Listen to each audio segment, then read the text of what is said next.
All right, everyone ready?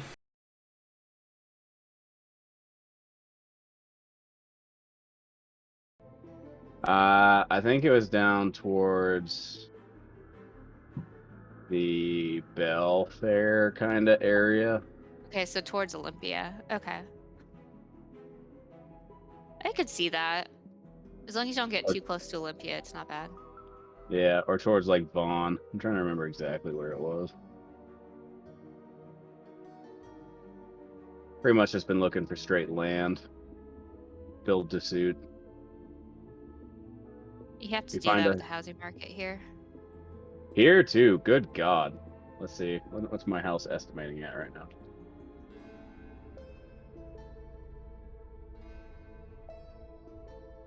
Uh, Almost up to 390, which is almost 100,000 more than we bought it for last 2 years ago. Well, Nice profit. all right. Uh, GV, did you do a session notes on this one from last week? I did. Would you like to do the recap for us? Notes are all caught up. Where's my notebook? Okay.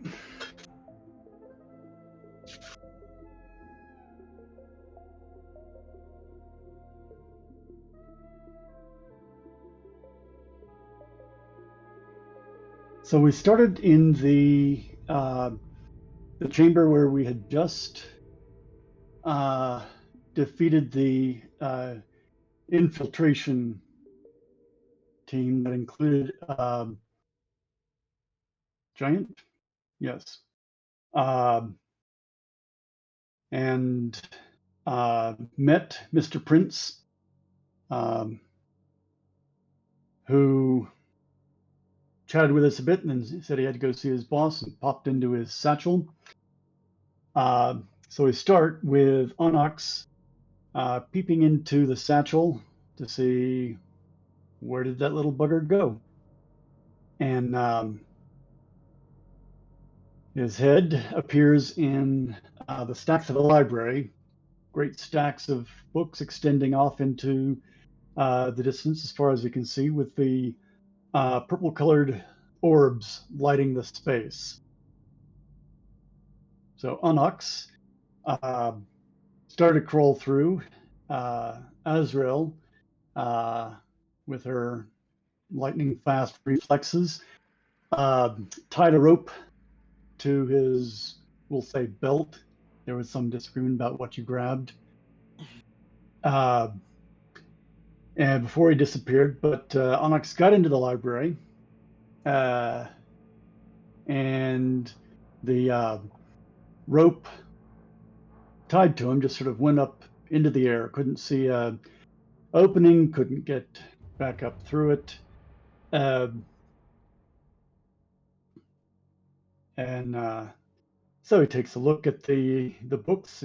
They're just books, and then pretty soon, oh, Briar tried to pull Onyx out of the library. Can't do it. I guess the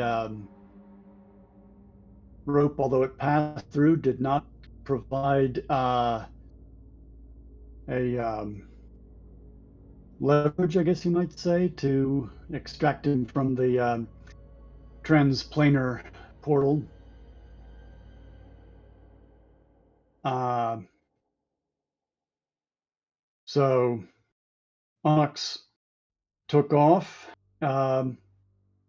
and um, shortly thereafter, Snow jumps through to join him. About the same time, a little bird flew down, alit upon Onyx.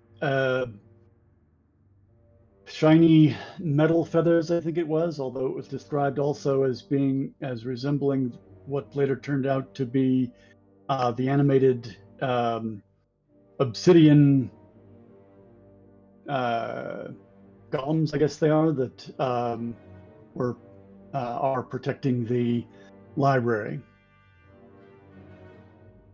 So alarm went off. The golems show up, and they talking to the two, Onyx and Snow, say, "You have trespassed in the library. Surrender or be destroyed." So they are blindfolded, and the golems start to take them to the exit. And let's see. Onyx specifically didn't put the blindfold, like he had the Or corner of he his eye open. cheated. Yeah. Yeah. I don't know how much you benefited from that at all, Onyx, to be able to see where you're going, because you were just seeing stacks of books and the lights coming on and going off behind you, and I don't know that you would have been able to retrace your steps or anything. But yes, Onyx did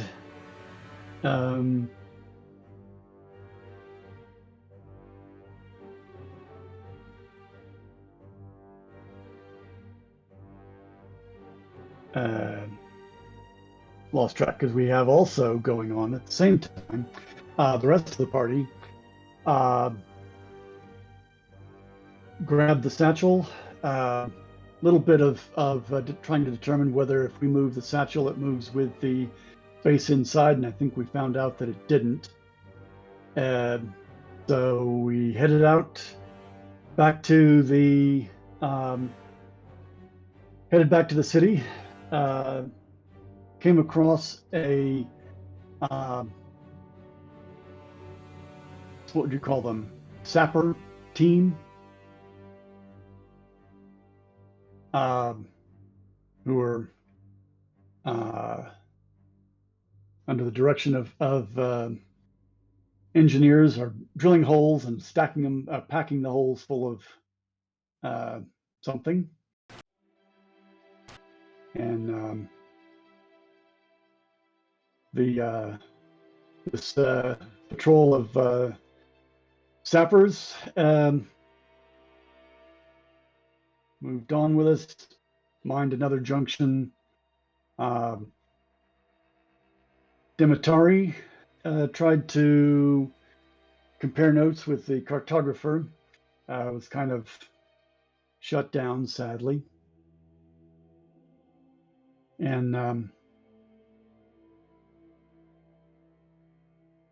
also at this point, Onyx and Snow come to a chasm where they see openings to additional levels of the library, thousands of orbs illuminating this enormous space. So this is like the Universal Great Library or something like that.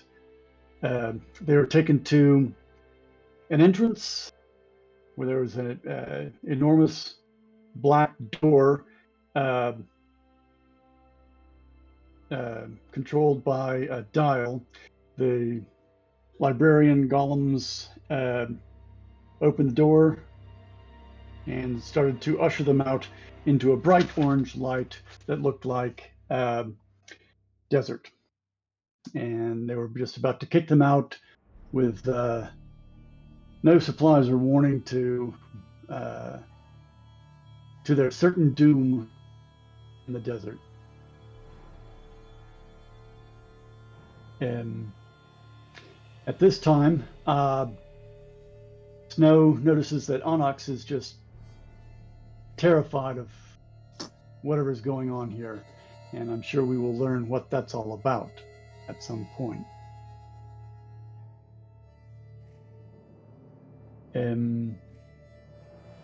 Let's see, Mr. Prince was there, and at their pleading, said that they could have an audience with the Grand Librarian. They were led through some passages, and then right about that point, on the other end of things, the rest of the party, Azrael spots something shadowy on the ceiling, which, when one of the dwarves shines a light up at it, he sees a huge scaly shape that unfurled its wings, dropped from the ceiling. It was a huge adult black dragon. Thankfully, we were able to escape that, because when it roared, it frightened just about everybody. It killed a bunch of dwarves in the Zapper party with just a flick of its tail or something. And Azrael noted that the lead engineer was fiddling with something from his pack. She swooped down, grabbed the thing, got away just as the dragon was stomping on the engineer, killing more dwarves. And thankfully, Azrael got away, triggered an explosion that brought down the ceiling, smashing the black dragon, which, to as far as everyone can tell, meant that was the end of that dragon. The whole ceiling came down, and we assumed that because there was no sound or anything afterwards, that it was completely crushed. AKA Azrael killed a black dragon. Just Yes, that Azrael summarizes killed the that. black dragon. Luckily for us, we do milestone leveling. Luckily for you. All right. Let's see. A few of the dwarves survived. The rest of the team, we stumble out of the dust and rubble, double time back to Torevir Deep, and Onyx and Snow, standing on the edge of the abyss into the blackness, are introduced to the Grand Librarian, which is a gargantuan serpentine blackstone great worm, obsidian great worm. All right.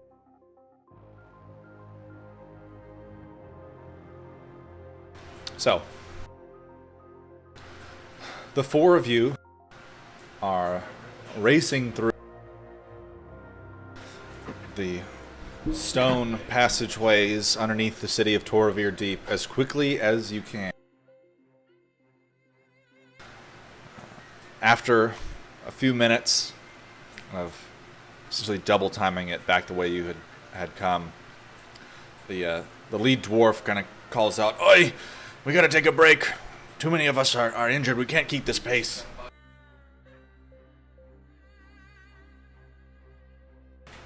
He kind of slows down, and you see two of the dwarves are basically like being held up by two of the other ones.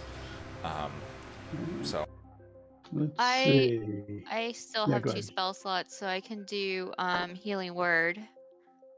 So whichever one looks the most damaged, I'm gonna use a healing word on him.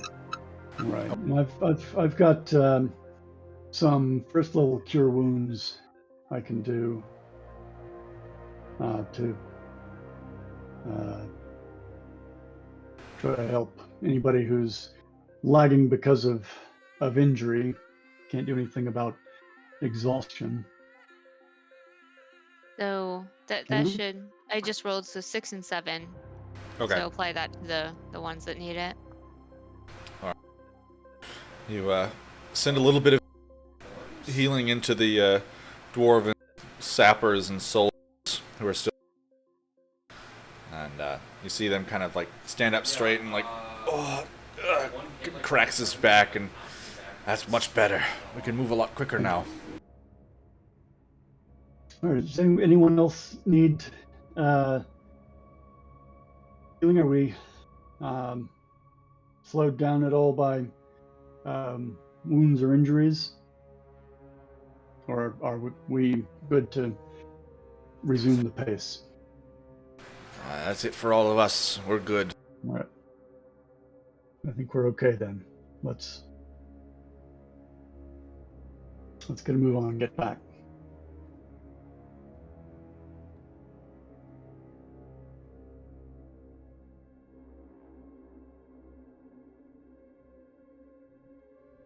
All right.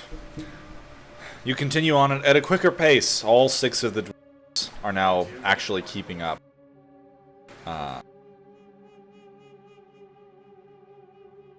After a little while longer, you're able to get back to the second site where the sappers had laid the explosives. The lead the dwarven lieutenant comes to a halt. He's like, all right, we gotta blow this cavern as well once we get to the other side. It's probably for the best. No passage will be able to come back through here, so hopefully there's nothing waiting for us down that way. And he kind of gestures back towards Torevir Deep. And he's just looking at you. You're holding the device. No, I gave it back to him last time. Okay. That's right. Because I didn't really know what to do with it, so I was like, here you go. All right. Everyone to the other side. Let's keep going. And you just kind of... The rest of the dwarves start shuffling off. Right, John. Before you do, I want to take a quick peek and maybe Gamby too. Check to make sure we're not being followed. Not that I expect anything to follow us, and our ears are probably ringing from the last explosion. But I want to take a quick check, see if assess the situation. Sure, give me a perception.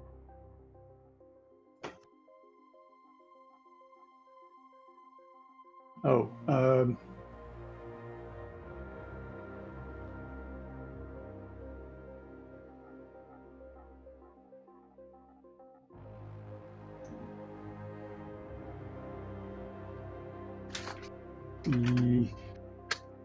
I didn't have myself logged in to launch the game yet. All right, let me do that. All right. With a 26, there's nothing following you that you see or hear.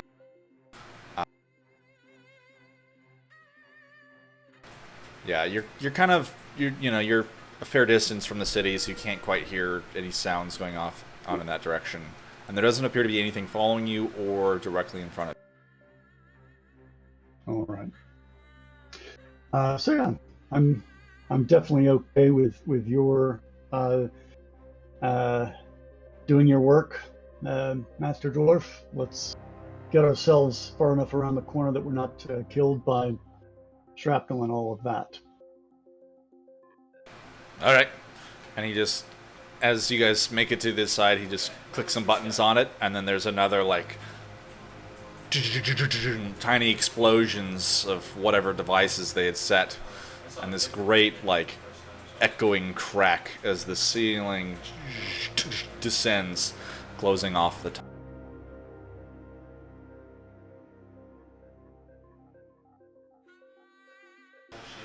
All right, no going back that way. Forward it is. And he continues running. A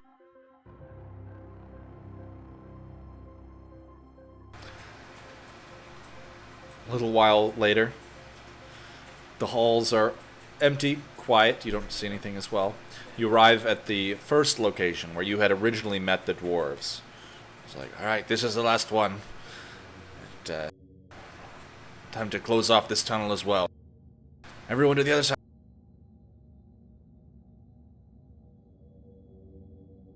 All right, I'm gonna scurry off in the direction we're heading. Make sure I get far enough away, and again looking for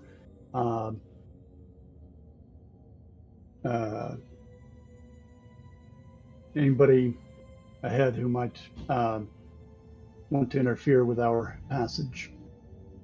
Okay.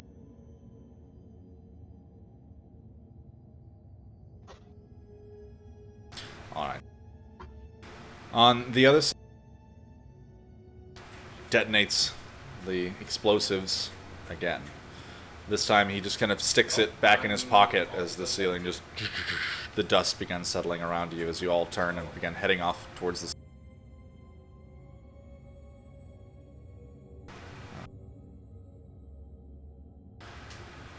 You don't get very far, Javid, before you kind of hear some noise ahead of you. In one of the larger tunnels, you suddenly hear the echo and sound of metal and footsteps across stone.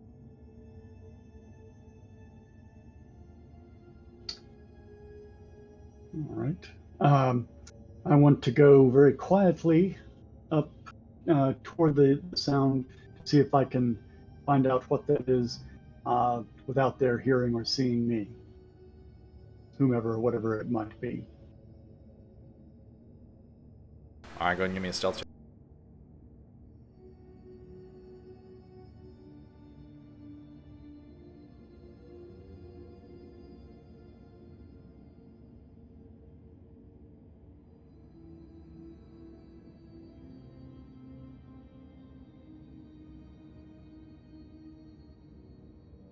Alright, 13. Okay.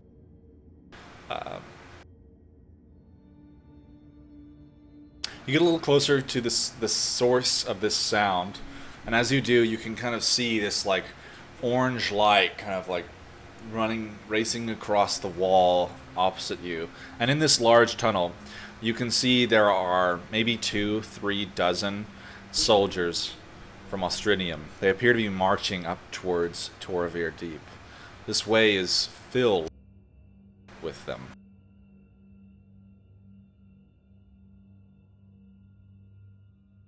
All right. I'm going to, as silently as I can, back away and alert the rest of the party, suggesting that we not try to tangle with 2 to 3 dozen soldiers who,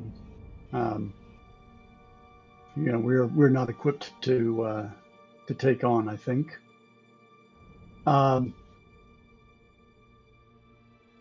Before I duck back, do I see in the party anyone I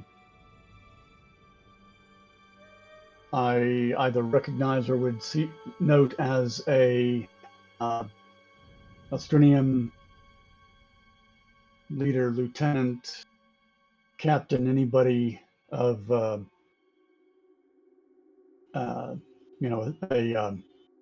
significant rank, or would this be like another scouting party with just a low-level NCO leader? Can you make a perception check with advantage?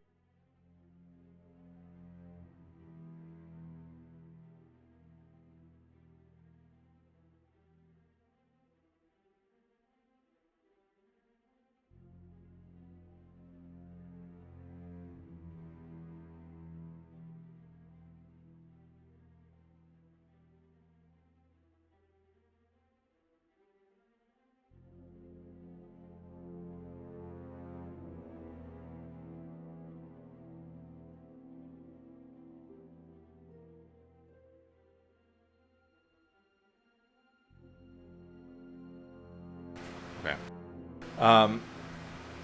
As you're kind of looking through it with a little bit of military understanding, you can tell that this is obviously not a scouting party. This is like a real military regiment. They do appear to be carrying items, essentially in preparation for what would likely be a siege. You can see they've got crates of food, lots of wood, and other items that they are kind of have slung together. So they definitely are dragging, like, this isn't just them like moving to fight, this is them moving their like encampment. They have all kinds of equipment with. Mm-hmm. And is it just normal soldiers, or do they also have like, I don't know, fire giants with them, or you do not see fire giants. However, you do spot some of like kind of towards the rear. They have these like little kind of medium-sized beasts of burden, but they're like dragons. They're covered in scales. They have like horns coming out of their faces. They're kind of like snarling at their handlers, and they have these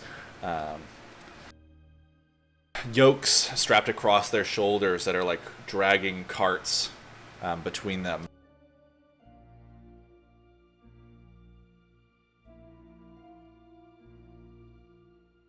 All right. We'll try to do my best assessment of their strategic capabilities based on identifying siege materiel and so on. And then at that point, return back to the rest of the party, brief them on what I've learned, and as I think I might not have been as quiet as I would have liked to have been, I'm going to suggest that we prepare ourselves to wait, and if somebody was sent out to investigate whatever noise or clues I might have left behind, to ambush them. Okay.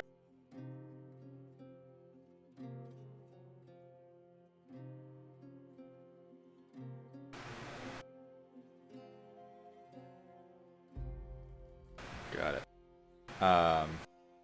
So are you going back to the party? Yes, going back to the party as safely as I can manage it, and brief them, and like I said, offer that suggestion of hiding ourselves in preparation to ambush anybody if they send out a party to investigate the noise and they come our way and are threatening to find us. All right.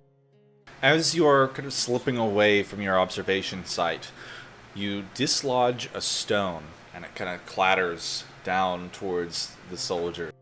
You note a pair of them kind of look off in your direction, the torches, and kind of hold it out towards you. And they kind of speak to each other, but you're able to get into the darkness and then begin kind of retreating. You don't notice them following.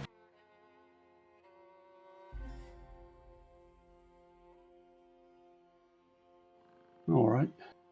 Right. Definitely. As I go, I would be listening for sounds of pursuit or someone coming to investigate. Now, this war party, I was able to hear them normally enough, right? They weren't trying to be sneaky about it. I mean, they've got carts and beasts of burden, so they're probably clattering a little bit. I imagine they're not being quiet. All right. So if I get back to the rest and don't hear anything, then I'll say, Master Dwarf, you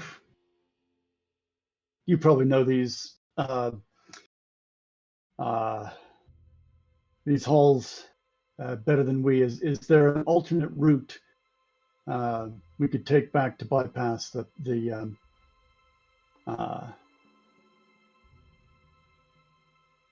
enemy, this war party? I know. All right. But, should be back this way. As I know that will probably take us a little bit out of our way, but I really don't feel that we're in a position to take on the party. Maybe sniping from the rear to lower their numbers if we can safely get away, but I don't know that we're prepared for that.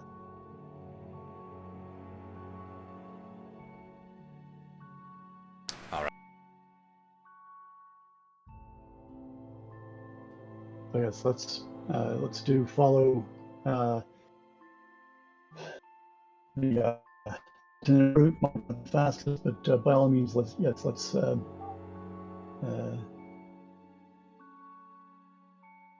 alert the city of what's coming.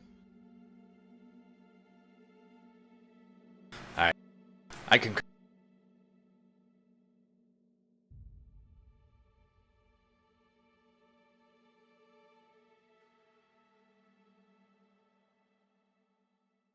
So I'm going to let the rest of the party go on ahead, stay back a little bit, and watch the rear to see if there's any sign of pursuit. All right. 3 of the dwarves take the lead, and you guys you double back a little bit, not quite all the way back to the site of the last detonation, but the dwarf kind of cuts off to one side, around some rocks, down into a little, leading you away from the war party you had just.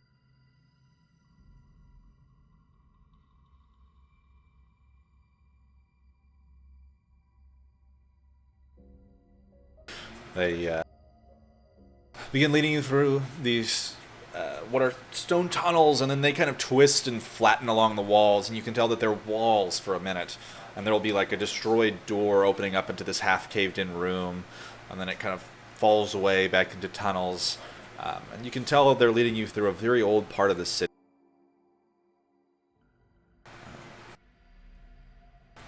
The dwarves in front of you, kind of torches in front of them illuminating the way.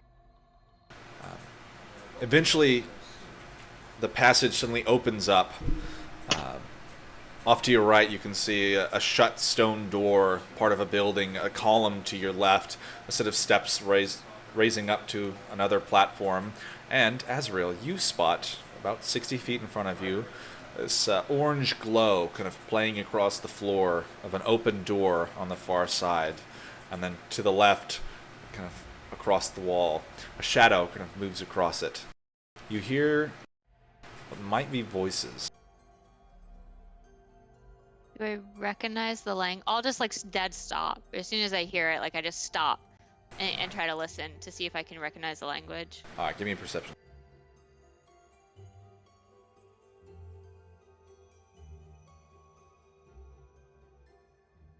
Okay. It is in Giant. I'm gonna. Oh, Onyx isn't here, and he's the one that speaks Giant. Damn it. The 3 dwarves in front of you do not appear to have noticed it, and they're just going to continue walking forward.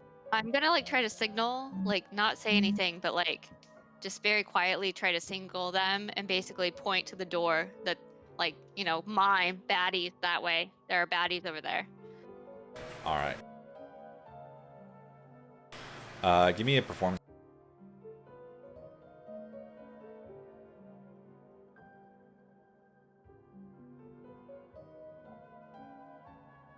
They don't notice. They're kind of just having a normal conversation amongst themselves. They appear to be telling stories about some of the dwarves who were part of their party and did not survive the encounter with the Black Dragon. They're trying to reminisce about good times in the face of lots of death and destruction. They don't notice. So fine. So in Dwarven, I'll say there are enemies here. The dwarves kind of stop and, what? What are you talking about? You guys need to be way more aware of your surrounding. Look left. Do you not see the shadows moving? They're speaking in Giant. Who speaks Giant? You certainly don't. The dwarves kind of turn back around looking at the light, and they're like, uh-oh. And as soon as you hear that, out of the passageway, a large green draconian looks forward, and I need all of you 4 to roll for initiative.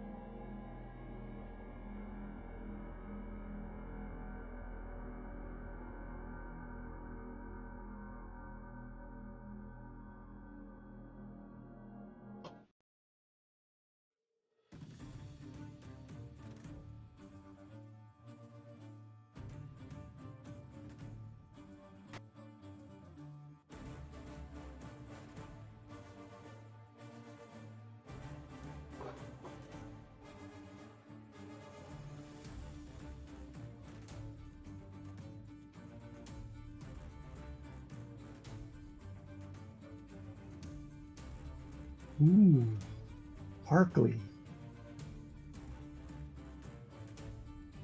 Yeah, ignore that.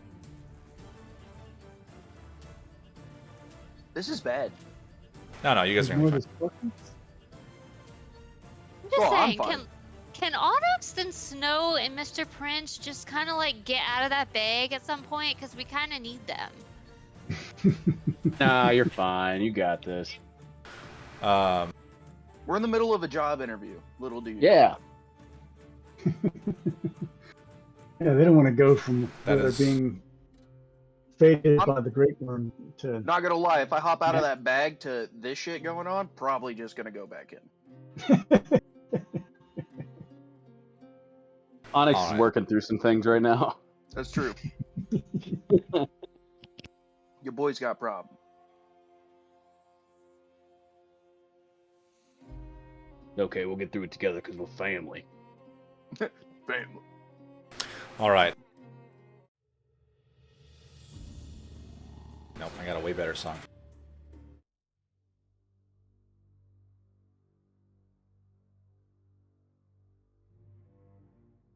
All right. Yes, we'll go back to the other.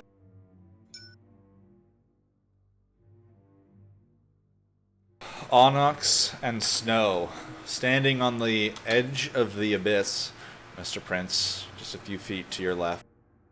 In front of you, this massive, shiny face of it's like these stone scales that are mirror reflective. You can see yourselves across the face 10,000 times in each one of the little scales. Oh, that's pretty cool. The dragon kind of looks down at you. Great worm. Yes, he's a great worm. He is a dragon. Welcome to my domain. Who are you? I'm going to respectfully bow. I am Snow of the Mountain, and this is Onyx Stormbringer. I kind of just head nod, try to bow, but it ends up being a head nod. Go give me a performance check. You guys. Really? Yeah, why not? Look, yeah. I'm not charismatic. Thought it would be worse. The dragon just kind of stays still, kind of watching you two perform your. Did mine not show up? I see a Dimitarri roll of performance for a +1. Oh, she rolled wrong character 17. sheet. Yep.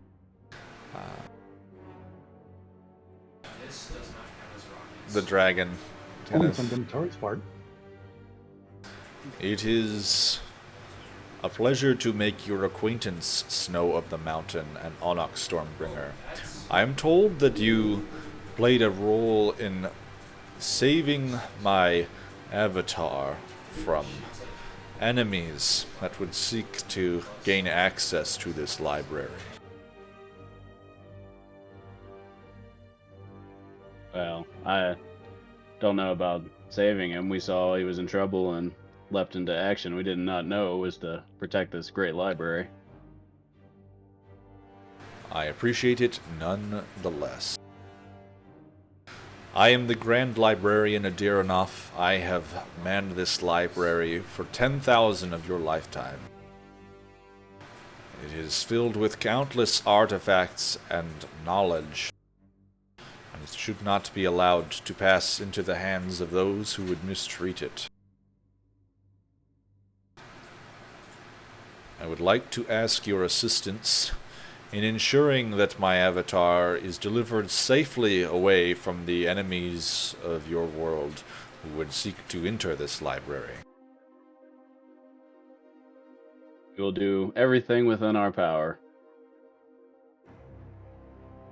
Once you have delivered him safely from the clutches of these foes, then you may part ways.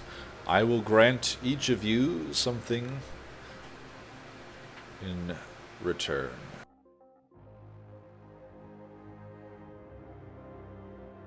Might I ask a question? Very well. You collect knowledge and artifacts here. To what end? To ensure that they are never destroyed, and that the knowledge extends beyond our own lifetimes. There are records here of worlds and people long, long forgotten. There are pieces of civilizations that no one remembers, and I do my part in maintaining them. May I ask one more question? Yes.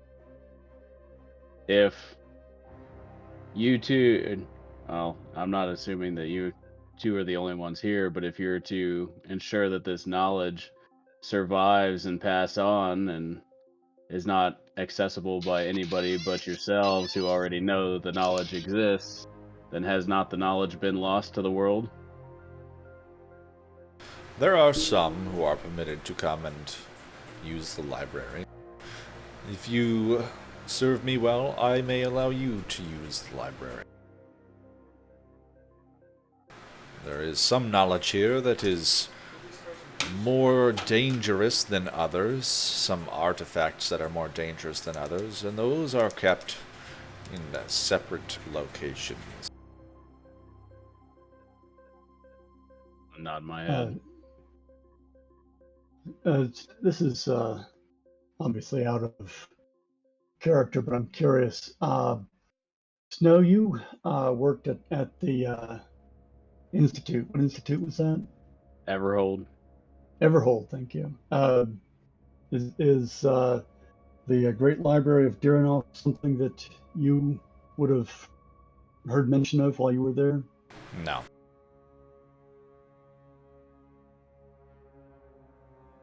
So, I'm gonna bow graciously, or not deeply, but incline head to acknowledge the task. And I work for a institute that on the outside says they are similar in preserving, ancient histories, yet I think they may have more ulterior motives. Have you ever heard of the Everhold Institute? I have. They This is have their own admirable collection of items.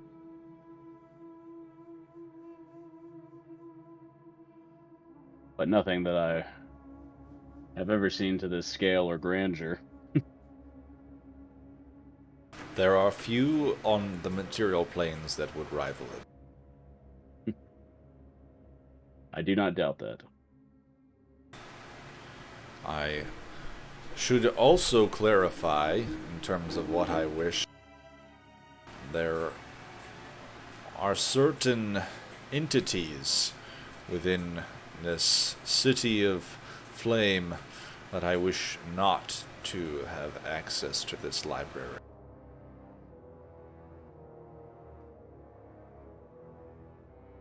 Although I will say that they have gathered a great many items that I would wish to recover. If you deliver us from this, I am told, dwarven catacombs that my avatar is currently, and the portal is currently within, I would be willing to discuss further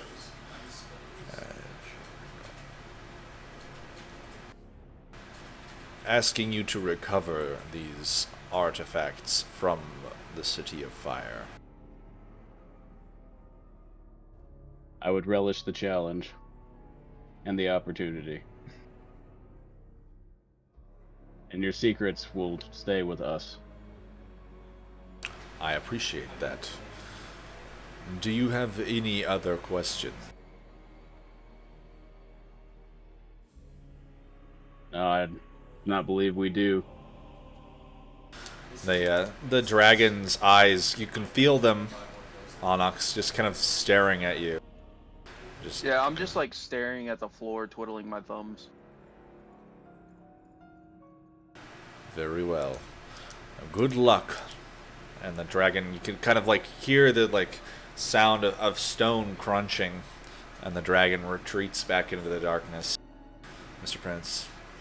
All right. Well, let's better get going out of this place. We'll hurry back to the exit.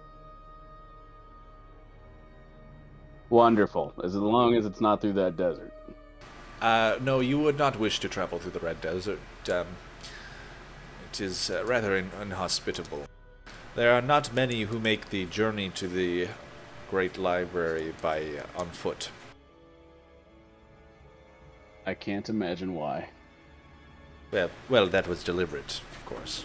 Mr. Prince is kind of, leads you out of the doors, and they kind of shut behind you, back through the numerous labyrinthine passageways of the library, books and artifacts on the walls around you. Do I feel weird? You're acting weird. In what way? From the gas? No, you're fine. Can I ask? I'm gonna ask Mr. Prince. The birds here. What was that gas they have? The defenses. Well, they would gather you up and lead you toward the door and shuffle you out into the desert. So, probably the best that you didn't get grabbed by them. Yeah, I thought I saw some gas at some point. So. Oh yes, it's like a charming gas. They, take over you and tell you what to do. The bird does like little whispers in your ear, and you wander off into the desert. Best of luck out there, really. A compliance thing. So where are we to deliver you? If you could get me to the surface and away from all this conflict, that would be great. I'm told there's a city of druids or something to the south. We might go there. Ooh. Now, do you have any business left in the dwarven city, or is your purposes solely to get to the surface? Just really, just to the surface. Okay. Well, in order to keep you safe, it might be more beneficial to remain in the library until we get you to the surface, and I will carry your bag. Very well. Sounds good to me. So we may need you if we call upon you. Sure. I understand.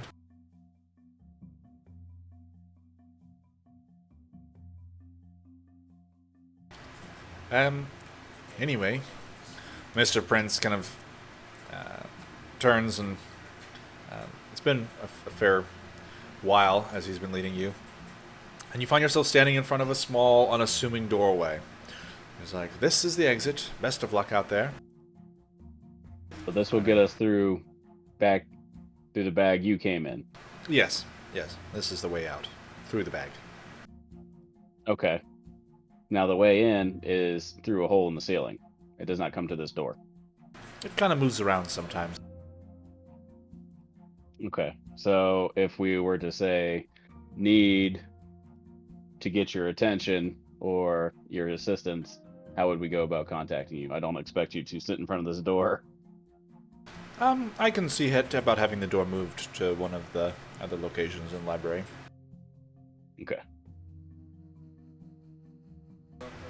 You should know that you came in through what you describe as a hole in the ceiling because you were not technically authorized to enter into the library. If I come and go through this door, but for you it'd be somewhere random.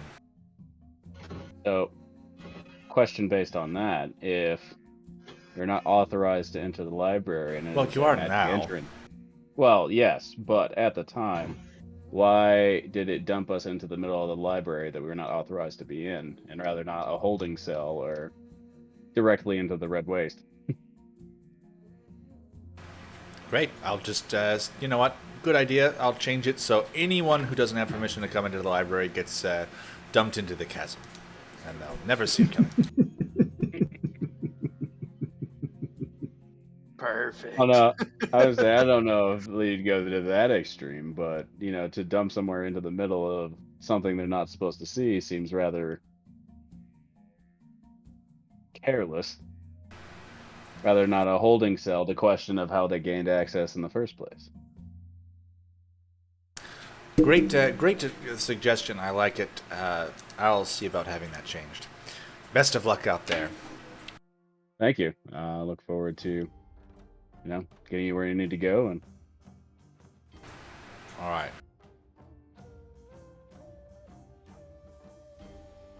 Just for clarification, who is holding the backpack outside of the? Azriel is. Okay. She's been occasionally looking at it just to make sure, it hasn't changed and she can still see into the library. Okay. All right. I swear to God, if she's standing on the ceiling and we have to, we fall out of this bag. It's not a super high ceiling. It's maybe like 15 feet. It's high enough that if you were on the ceiling, you would not be able to melee attack someone who's on the floor. But here we go. Start at top of initiative. Azriel, it's your turn. Okay. So this thing over here, that's our enemy. Yep. 60 feet. All right. I can't move and attack. No. So I'm just gonna step forward in front of the dwarves and throw a dagger at this point. Wow, I've never seen that. Chris, what do you watch? Got this baby. I'm sorry. So Haley's in London at our friend's place, and apparently their cat hates this one particular song, so they put it on YouTube. The cat ran over and just started smacking the phone around. That's hilarious. All right, Azrael, you dart across the room and just throw a knife, and it just pierces through the armor of the Draconian. He goes, lets out a snarl. I have 2 attacks, so Alright. I throw it. The second one pierces into his gut, and you watch as he throws his head back in like a growl, and then stone kind of passes across his skin, and this green gas billows out of it before he just crumbles. I'm going to take a step back just to make sure the green gas doesn't come back into me, and that's the end of my turn. All right.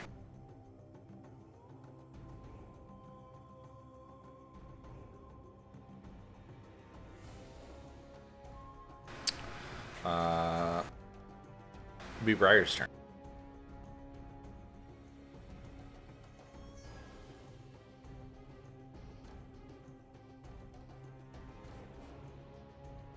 Alright. Are there enemies that she can see at this point? Nope. Okay. I guess she would just step forward and ready an action to throw a javelin at anything that's hostile.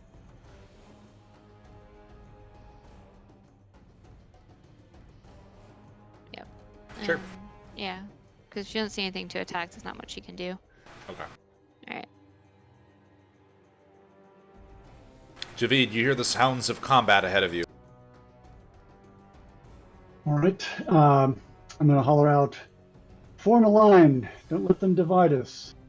We got forked up pretty hard last time. Form a line. And I too will hold an action to attack the first of the Australian soldiers that steps out into view.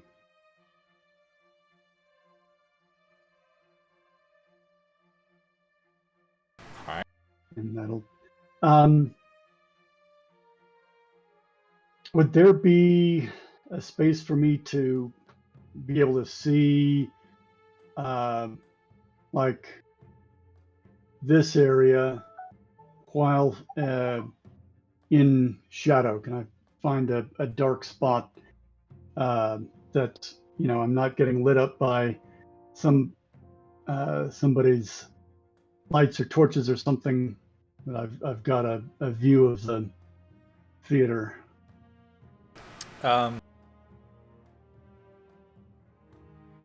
It would. You would be able to, but it would, be kind of tough, and it would require you'd have to be very accurate in order to hit someone who is like steps out of the door from that far away. Well, I'm talking about the doorway in this area. Yes. If someone, for someone to step out of the door, and for you to be able to hit them, it would be a difficult shot, is what I'll say.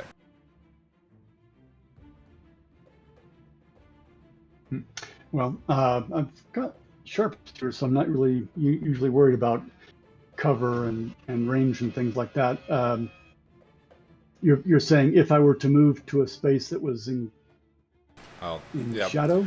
It would. Yes, you would probably be able to do it. Yeah. For anyone else, it would be a difficult shot.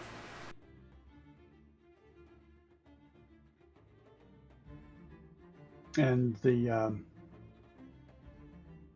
where I am currently, if I were to step back a little bit, I would be out of the light. What I'm trying to do is take advantage of my gloominess and get into shadow where I'm not seen, because that's a useful thing for me to be able to do. Sounds good. You can do that. Okay, I'm doing that.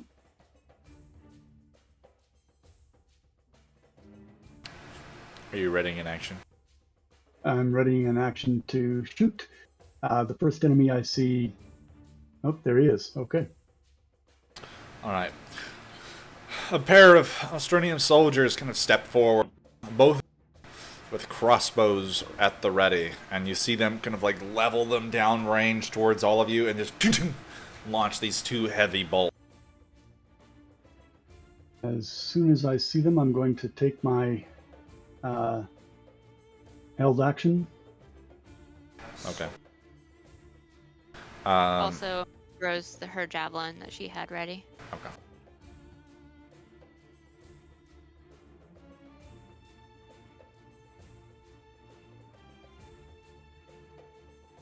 Oh, bang.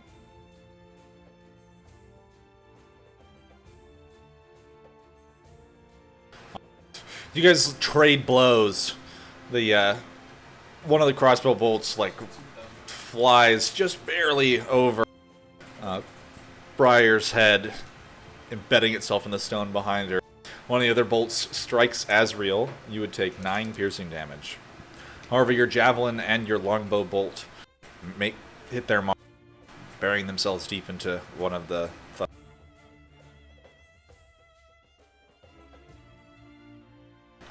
Alright, and they both retreat back into the room. They had stepped out.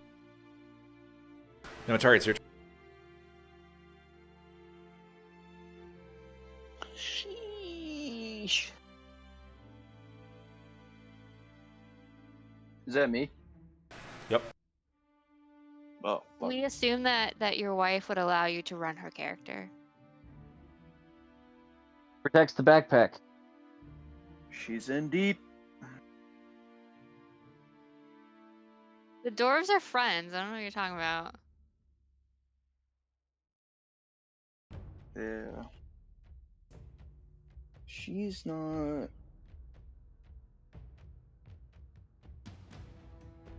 Yeah, well, for sure. So, for her action, she's just gonna use a first level spell and cast False Life on herself.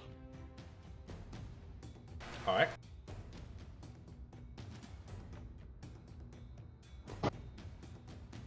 Will it let me roll? Oof. Okay, so she's got 18. I don't know why she has 10 hit points, but yeah, she is. Pretty sure false life gives you 10 HP. Yeah, I don't know why she. Right now, it's her character sheet saying she has 13 temp hit points. I think she had done something last time that gave her 10 hit points. All right, so we'll just call it 5, because I don't know what that's from.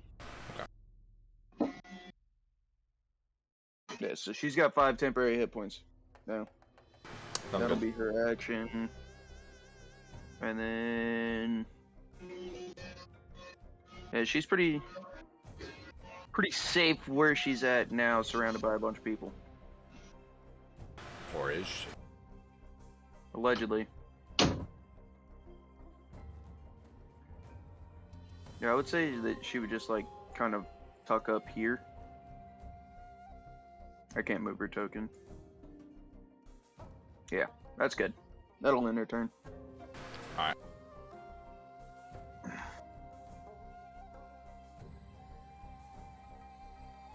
In rapid succession, 2 more kind of lightly armored soldiers from Austrinium kind of poke their heads out, just enough to get their longbows clear of the door and launch bolts, arrows towards your party.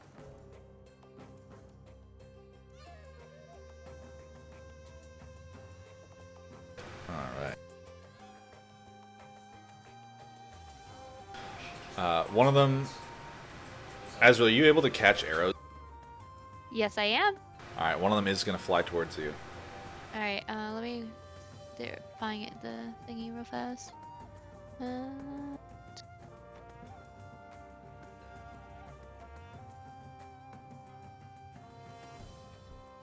I negate 11 points of damage. Well, you reduce it to 0. It was Then 7. I can throw it back as a reaction. So what do I roll to attack with it? You'd have to spend a key point and then make a ranged weapon attack. Okay.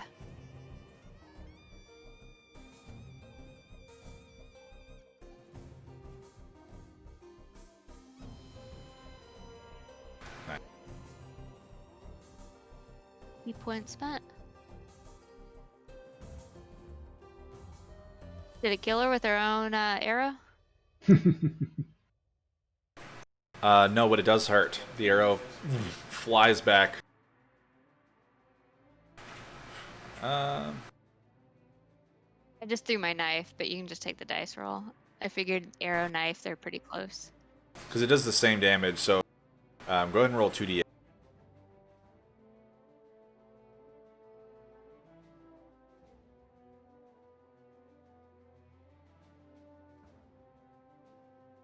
Because you crit.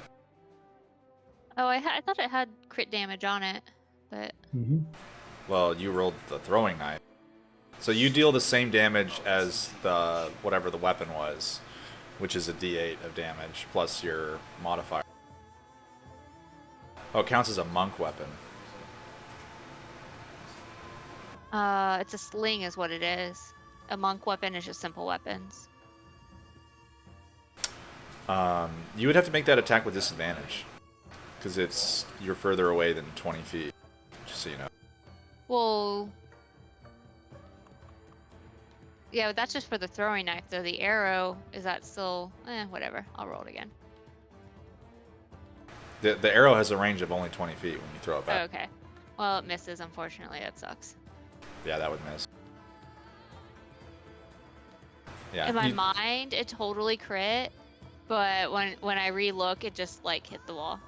It's close. It just, like, buries itself in the, like, corner of the door, like, millimeters away from the head of the arc.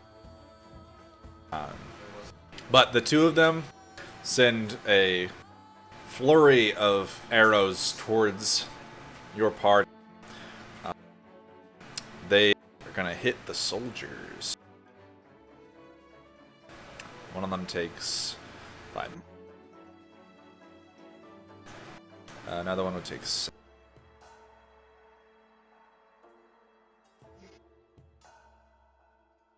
Alright. Then they also go back to the...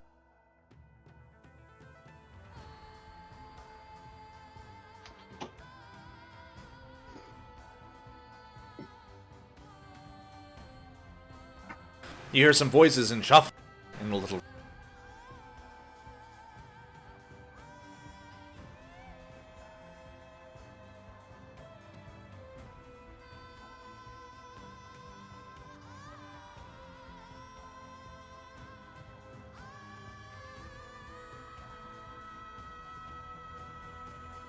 All right.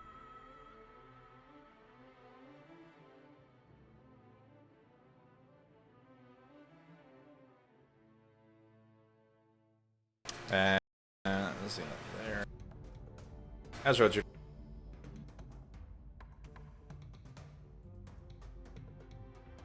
Try to move to see him. Well, I can move there and I can kind of see him. He has cover where I'm sitting. yeah.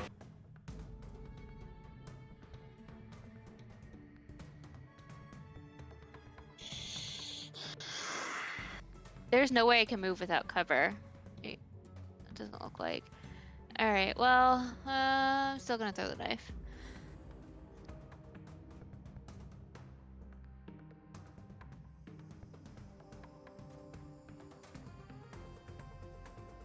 Right there, I should be able to throw the knife.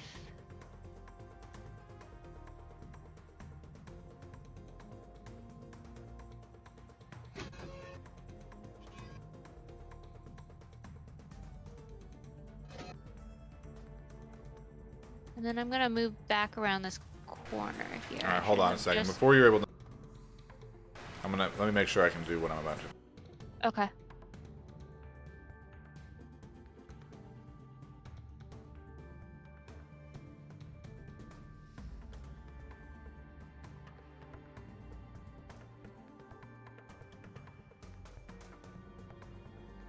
All right. So you were right there, right? Yep, just so I could get in to chuck the knife at him. The one in the corner. All That's who I right. was throwing it at. Your first knife like ricochets off the edge of the door and flies off. The second one does land and like sticks in his shoulder. As soon as you had kind of gotten close to the door, you hear now, and 3 of these little lizard creatures come racing out toward. Okay. Well then, I'm gonna take a key point and do patient defense as a bonus action. Wow.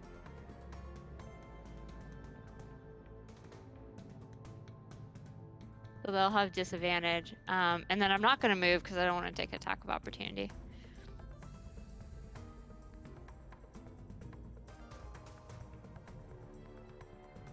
Alright, it would be Briar's. Can she fly over to be flanking with me so she gets advantage on her strikes?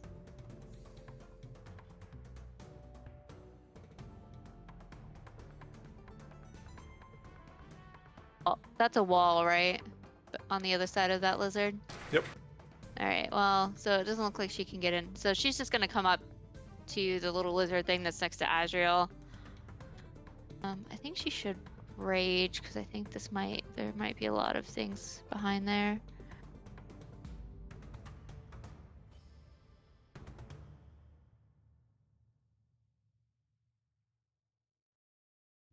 Well, 7 flowers temporarily glow around her. And so everything within 15 feet of her is rough terrain. Then she's just gonna shoot with her battle axe, or hit with her battle axe.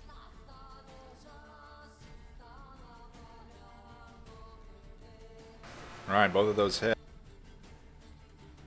For 20. How far around her is rough terrain? 15 15 feet? feet.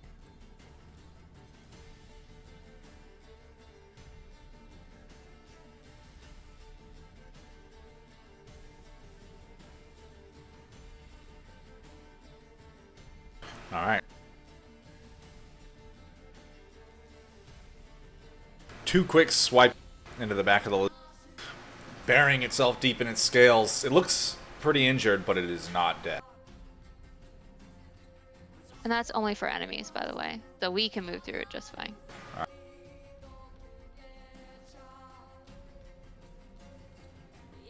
David, it's your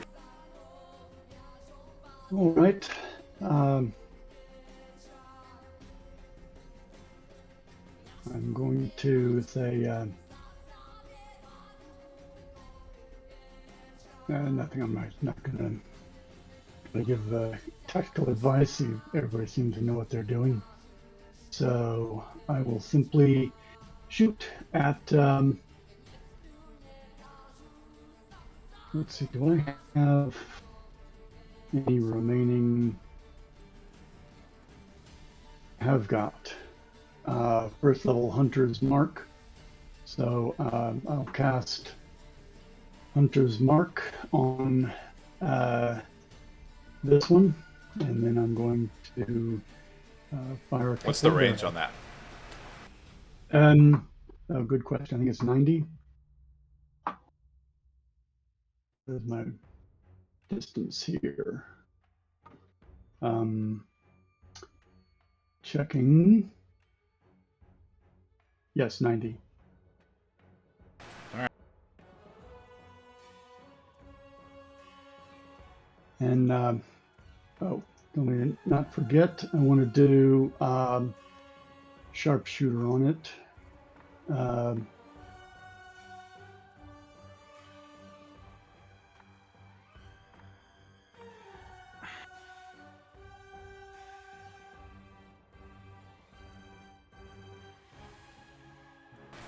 Oh, and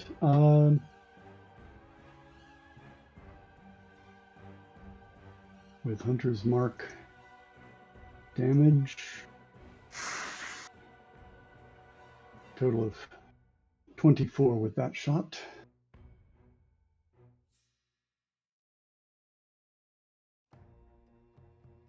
And then if it's still... No, Nope, it's dead. All right. The big white lizard falls dead. And I'm going to use my bonus action to transfer Hunter's Mark to the one next to it. Did you... What does... Is Hunter's Mark to cast a bonus action? Oh, I'm sorry. Yes, you're right. I can't move this time. Never mind. Thank you.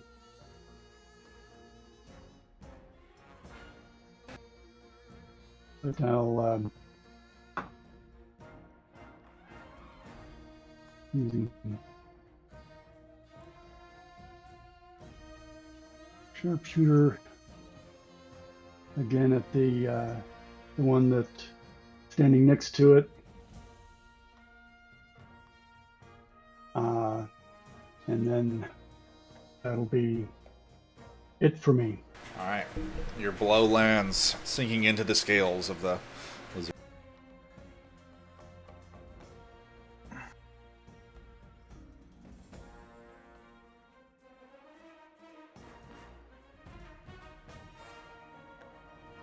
All right. With mace at the ready, the thug flies out of the room towards Azrael. Nice. All right. So it's just a straight roll. Because he has advantage, but you're dodging. Yep.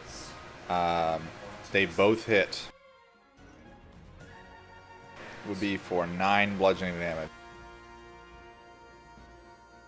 Alright. And then he's going to retreat back into the...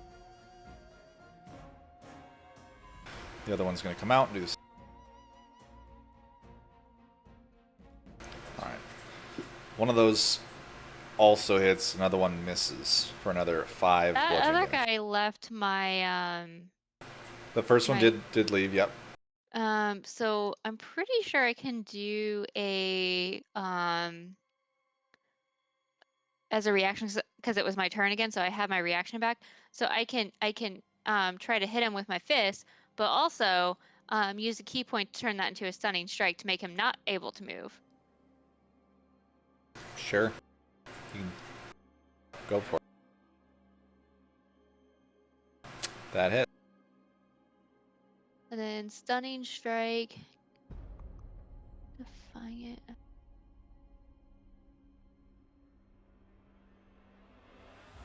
Does it still deal the damage if it's a stunning strike? Still deals the damage. It's just he does a con save. Sorry, I was looking up what it was. It's a con save DC 15. So If he fails, he's stunned. If he succeeds, he can move back into the room.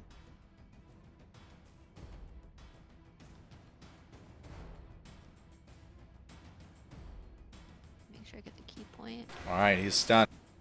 You like pop him right in like his like collarbone shoulder, and he like grabs at it and is just like frozen in place. Awesome. Totally worth the key point. So the other guy can't move in, and he's stuck there.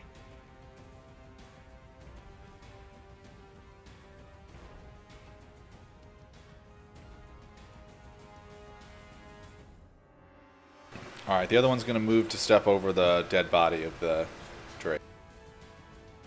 But he is still gonna swing at you, so you would take All 5 right. points of damage. But he's not gonna move from that spot. Okay. You saw what happened to the other guy? Yeah. Stematari's turn.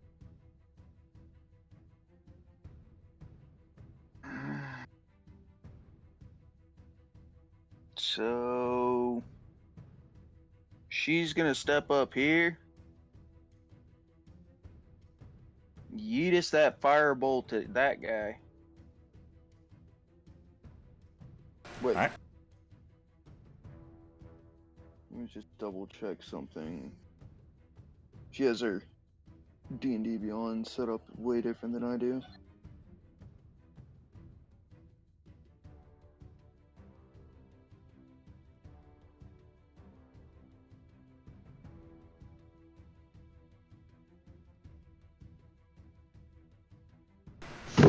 Okay, she's gonna actually what she's gonna do. Got a 50-foot.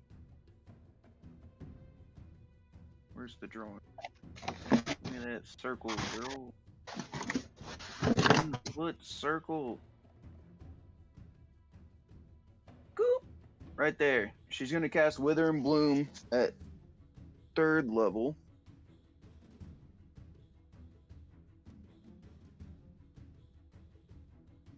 So it's 3d6 necrotic damage to all 3 of those guys. They have to make a Constitution saving throw of 16.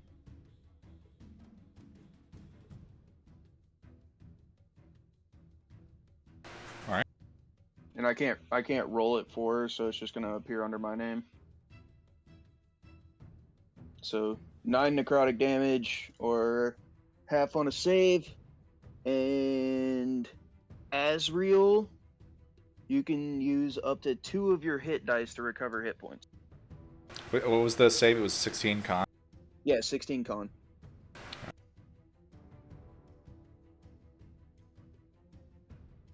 And because she upcasted it by 1 level, you can use 2 of your hit dice instead of 1.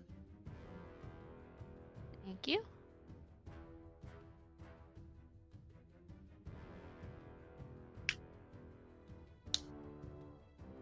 So that's movement action. And because she's a wizard, bonus actions suck. That's what she's got.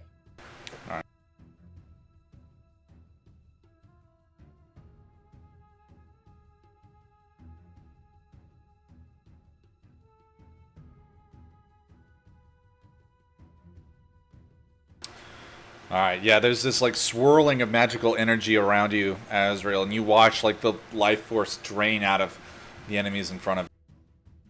Can we hit like, so can, is this cool to me? Like if the life Oh. force is coming out and then like I just suck in the life energy? Oh yeah, definitely. Yeah, you So just cool. take a deep breath and it just goes up both your nostrils and you're like, whoa! All right. Fucking go! One of them is going to come out and make some melee attacks against. Good rolls.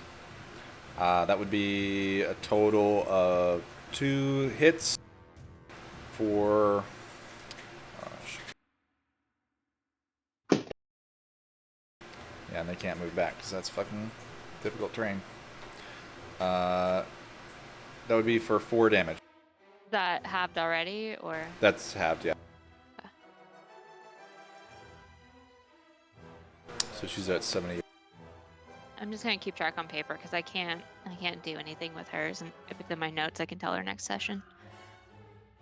All right, one of them is going to come out and it's going to shoot it. I'm still dodging.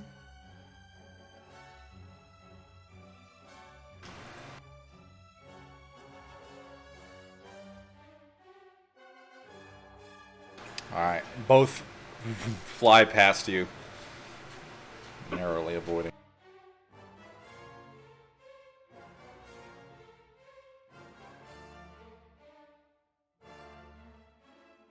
All right, the guard drake is going to try to get. All right.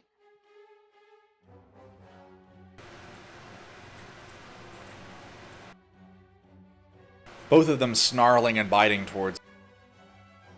Jesus. All right. Well, all like tails and teeth gnashing towards. And you're just like narrowly like moving your leg out of the way, and there's just this loud crack as the teeth slam together right where it was just a millisecond before. All 4 attacks miss. Awesome.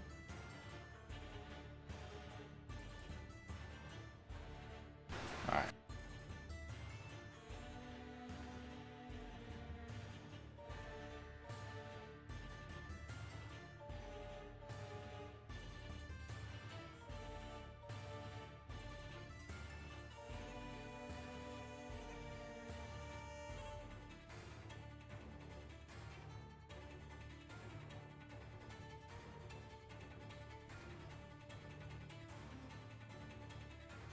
Hold on, I'm trying to figure out how to do this.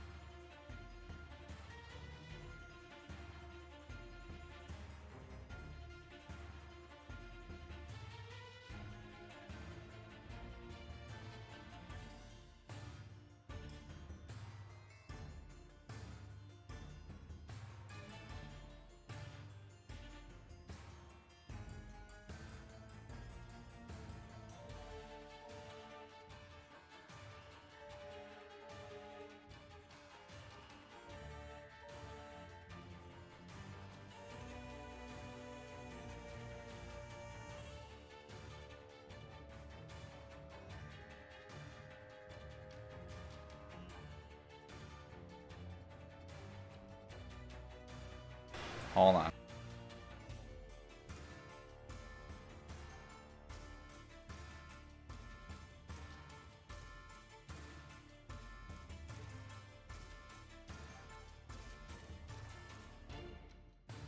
All right.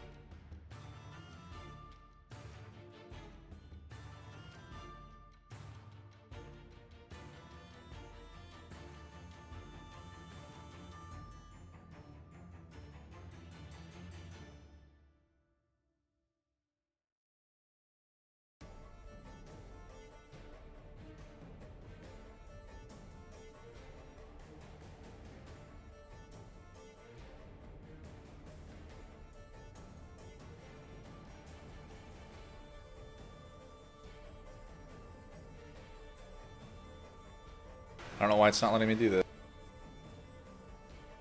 What are you trying to do? Kill us. Gonna say the same thing. Anyway, this like point at your feet, Azrael, suddenly like you see this like swirling black smoke fills out the space, and there is this impenetrable darkness surrounding you. I don't know why it won't let me do it, but you guys can't see anymore. Can I see, or am I completely blinded? Can you see through magical darkness? No. Do you have blind sight? No. No, you can't see. See shit. Alright. Yeah, I don't know why it's not letting me block that, but there you go. It's fine. So, how far is the darkness for? Is it just my space, or? No, I mean it's the darkness, but pretty sure it's Right. That's just. I was just asking, like, how far can I not, like, how far do I need to move to be able to see if I were gonna move? You don't know. I think darkness is 15-foot radius. Okay.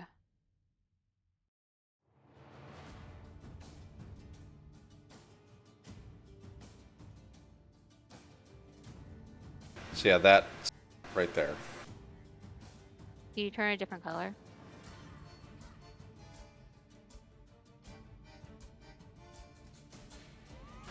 There you go. Okay, that's helpful. Thank you. The white squares you cannot see within. Because that also means that Briar is has darkness.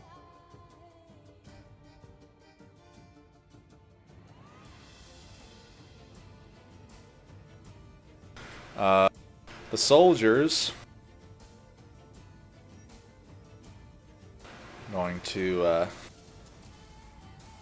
fan out.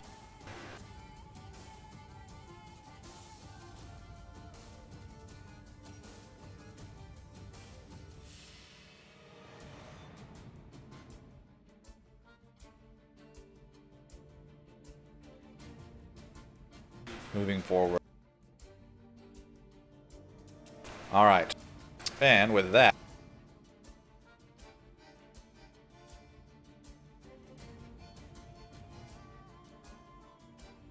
we're at the however,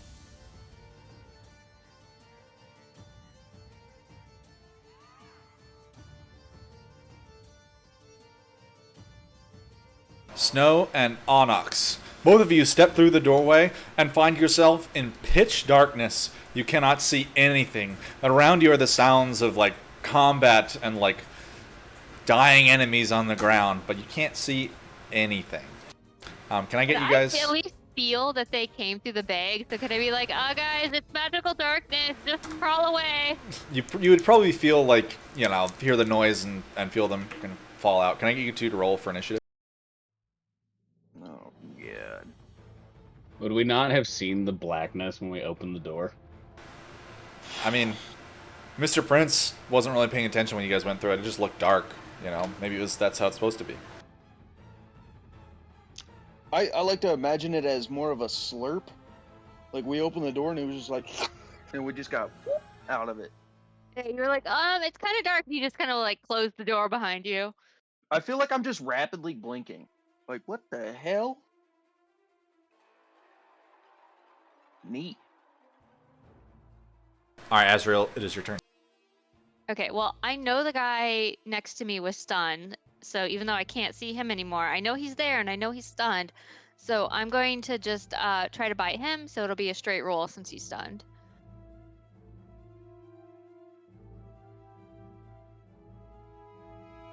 And because it's a melee attack, I get 2 bites.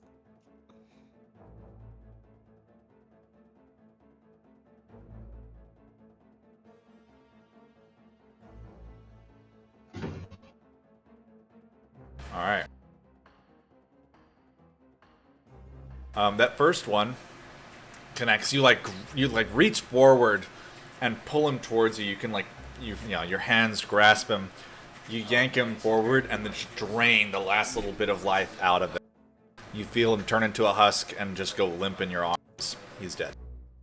Can I try to? So I know there's like a lizard or something near me. So can I? I'll roll again because it'll be disadvantage at that time Yeah. to use the second one to try to attack the lizard. Sure, go for it. It'll be 17 to hit. That also. So it'd be the original damage, which is 9. All right. Yeah, you're able to, as well, land another blow on the lizard in front of you, draining the life out of it. And no one sees me doing this. So I can Nope. just be totally like upfront and just like super, vicious about it. Yep, no one sees this. All we can hear are slurping sounds. Yeah, but Onyx and it's dark. Snow. You don't know what that is. I'm too far Alright, the away to make lizard's that kind still of alive, distinguishing. right? What? The lizard's still alive. As far as you could tell, that's possible. Cool. I'm just gonna stay in the darkness. This is a little weird, but sure, why not? Do I still have 2 more key points, so I'm gonna use one as patient defense just because I don't wanna die. They might be able to see through it, so I'll do patient defense again. All right. As far as So something attacked her last round, right? It was like a wizard or something attacked her melee I before think there's that's still something there. underneath that dead one. Yeah. So whatever tried to attack her, she kind of remembers where it is, so she's just going to attack. And you know what? Why doesn't she reckless attack? Because she's like that. She's really upset. She can't see. Her friends are hurt. She hears some noises. She's not sure, so she's gonna reckless attack so she gets a straight roll, and then just go after whatever tried to hit her before.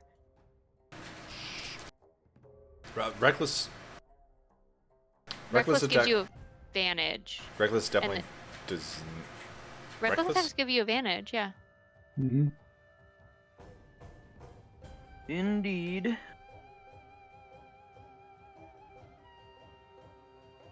She has advantage, and then things also have advantage on her. Gotcha. Yeah, I played a barbarian. Sure. Nice.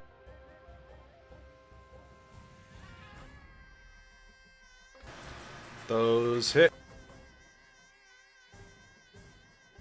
Well, I'm dead. It dead? Yep. Did it take one attack or two? 2. Okay. Okay. She might. Trying to think.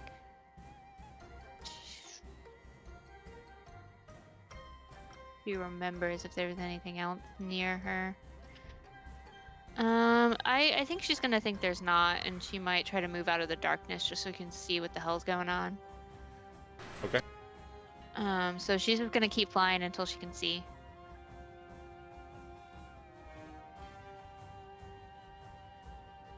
All right. The rest of you see Friar flutter out of the darkness. And she doesn't see any enemies at this point, right? Nope. Just a wall of darkness. Alright, well that's her turn right now, because I don't think she can move back, so... that's it. Javine, it's your turn.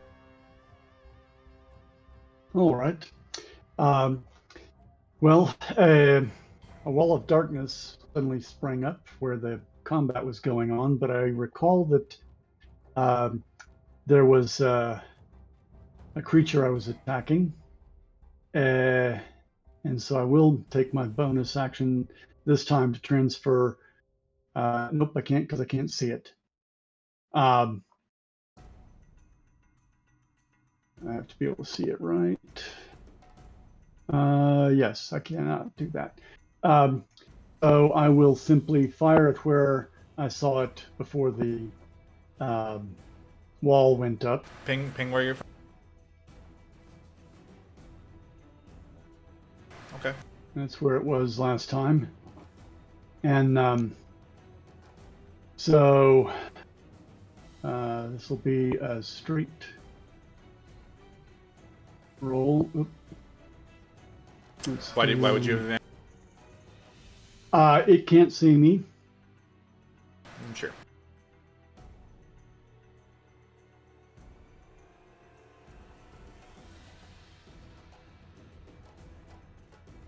And also I'm in darkness, but doesn't stack.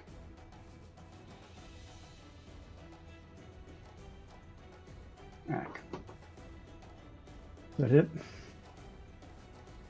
14 hit? Nope. Well, sorry. I meant maybe. You have no idea.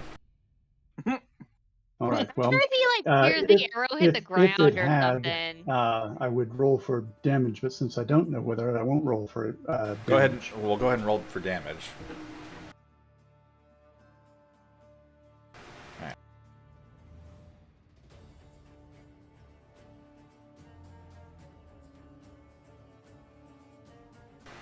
Is that the end of your turn?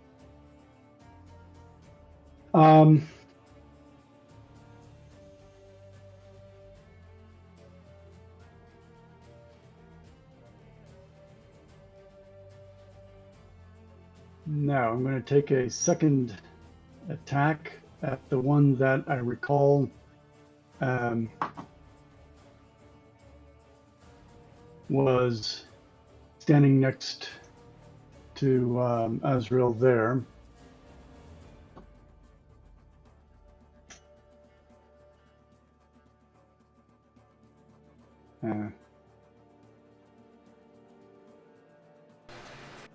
Go ahead and roll another attack. Yep, yep.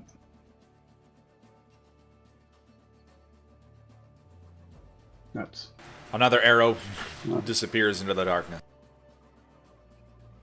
all right. And then that's it for me. Onyx, it's your turn. Man, you look kind of hurt. Yeah, I'm not feeling great. So not feeling great and not understanding what's going on. I'm gonna stomp my foot, plant it, and then use my daunting roar on anything within 10 feet of me. Okay. So that is a wisdom saving throw of 13.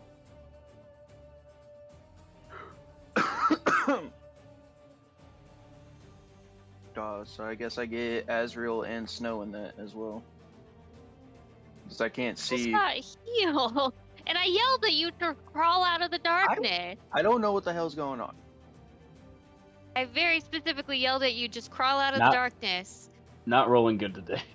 This is your daunting roar. Yeah, daunting roar. That's a whiz save, you said? Yeah. DC's 13. That's pretty low. Hey, you're fine. Okay. See?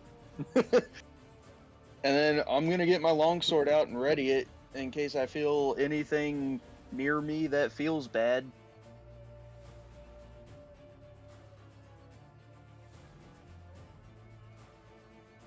I'm just gonna ready an attack for anything that bumps into me, basically. Bump. Alright.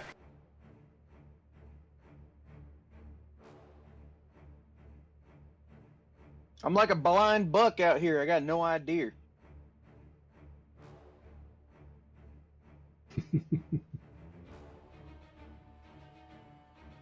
Far does it push us? 10? No, it doesn't push you. You're just scared of me. Yeah. So something roared beside you, and you're scared of it. That's basically what's going on. Luckily for you, you cannot see it, so you're good. I mean, I'm pretty sure we know Onyx's roar. Like, we've heard it many times. But, I don't know. Snow probably thinks something really weird is going on with Onyx, and he's just scared Onyx is, like, having a mental breakdown. Onyx, you know you can choose targets, or you're just being indiscriminate right now? Indiscriminate. I can't. I just jumped out of a bag where I got face to face with Alright. a great worm, and it's black out here. Sounds good. Demetari, it's your turn. She can't see shit. Yep, that's the idea. All right. You have, like, Dispel Magic or something? Get rid of this thing? That's what I'm looking for.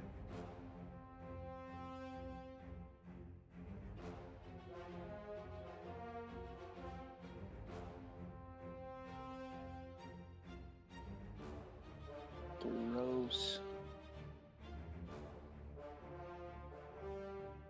She's got nothing. Nice. All right. Based on the way, she's got a check-in and a savings and the way her bank account's set up right now. So before the darkness went up, she was already standing there, so she knows that someone's like there-ish, so she's just gonna yeet a firebolt right there. Alright, go for it.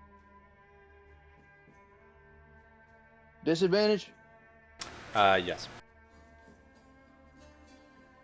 Yeet. Alright, the firebolt disappears into the inky blackness. Yeah, who knows? Sure. Yeah. Can she only make one attack? Yeah. Snow, it's your turn. Something just roared next to you, and you're in a big old dark place. Hope you're wearing your brown pants. Alright. Well, I'm gonna take my bow off my shoulder and start feeling away from whatever the fuck that was.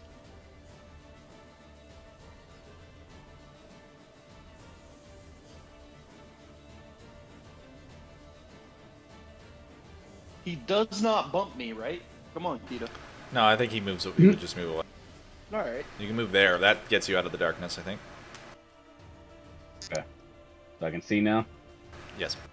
You can see, kind of off away from you, down this ledge, there's a group of dwarves, Briar kind of fluttering in the air, Demetari a little further away, some other dwarves behind a pillar a little bit away from that. And it's just like this ball of darkness in front of me. Yep. And then are there any enemies that I can see? Nope. They yell at Briar, what the hell is going on? The obsidian. What are they called? Obsidian? The obsidian. Whatever. A scout party. Cause darkness. There and there. I'm sure she says it much more eloquently, but she's a little distracted. You can see she's very angry. She's like kind of flipping around. So, Just go all the way to the ceiling. Yes. Wow. Are there any others? Like enemies? I'm guessing they're in this. Just in the towards darkness. Oh, great. I'm gonna take another step back and then ready in action for if anything comes out. All right. Anything? He said it. Anything. Literally anything comes out, he shoots at.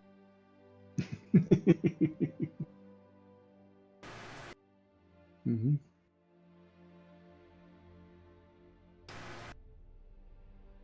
Young schoolgirl clutching her books. Definitely shoot that. That's definitely an enemy. What's she doing in that part of town with quantum physics books at night? We've seen that. That dude just got a Kleenex. He's just sneezing. And him over there, he's just trying to get a workout in. Yeah, look at him. He's just trying to get a pump on.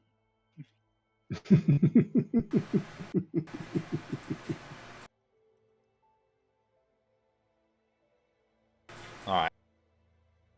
Azriel, you feel air like past your head as arrows fly past you. The rest of you can see on the other side 2 arrows fly out of the darkness and explode off of just a random spot on the wall.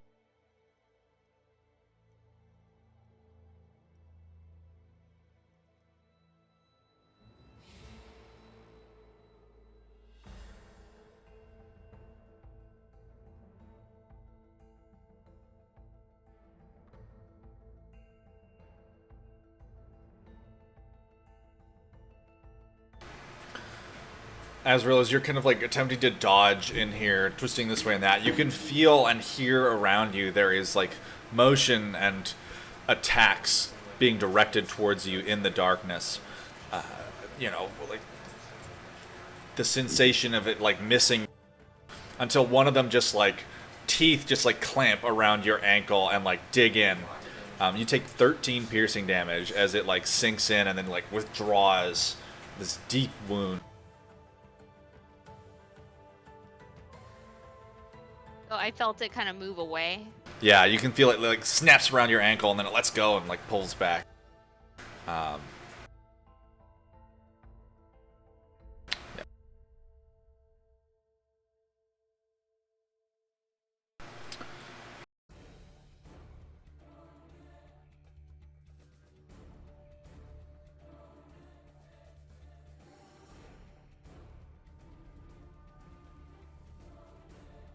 Oh, God damn it.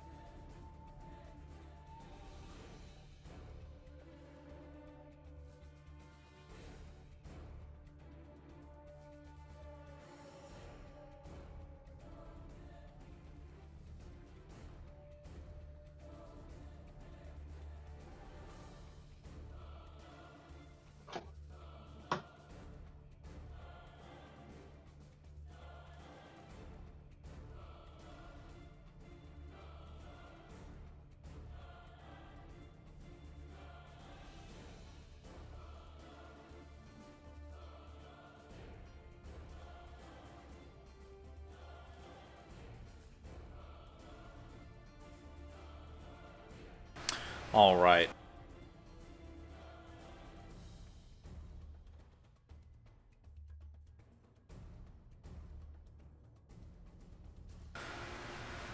Some more things happen.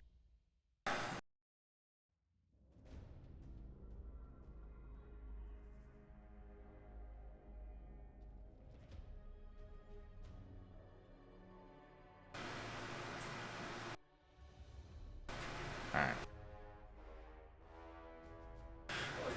You suddenly feel this blade like slash at your legs twice. And both times it connects.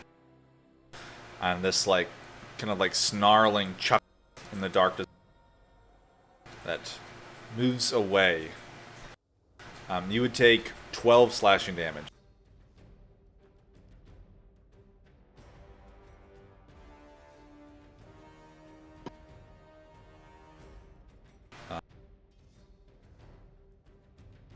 The dwarves kind of like shouting, "What do we do? Do we go in and attack?" The lieutenant just shouts, "Hold, hold! Get your weapons ready." Azrael, it's your turn. I'm gonna get out of this darkness because I keep getting hit and I don't like that. So I'm gonna not bump into Onyx because I know where he is. He was very loud and what? This says it's a wall. Okay, I'm just gonna move him around this way just so I can get around. I didn't actually move that way. I was just trying to avoid the wall. So I come out here and I run, not literally, but I run like kind of right into snow and then I'll walk to the side and look around because this is the first time I'm seeing.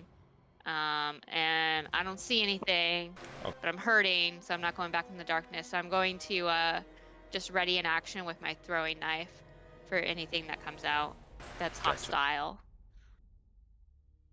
Alright. It would be Briar's.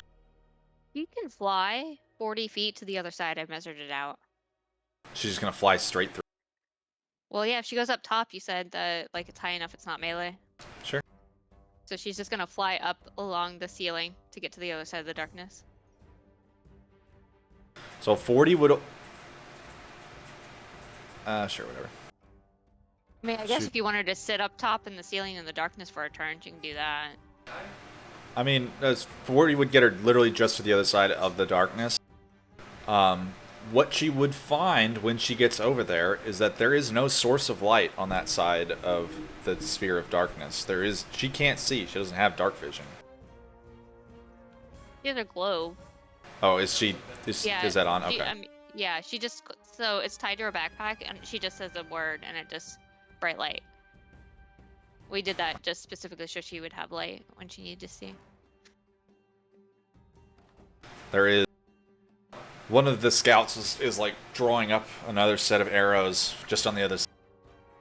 So it's not within melee, so she can throw her javelin. Okay. So she'll do that.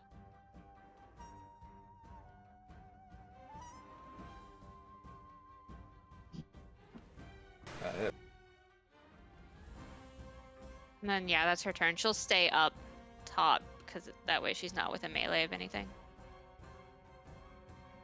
All right. You hear the scout can shouts in giant. The flying thing's on the other side. All right. And she didn't do reckless attack this turn, so things no longer have advantage against her. Svita, All right. I'm going to holler out, "Get out of that darkness. Let's bring the fight to us." And I'm going to fire a couple of shots at where I last saw enemy. all right, where is that? So I saw one here, Okay. and not use sharpshooter, but just straight roll.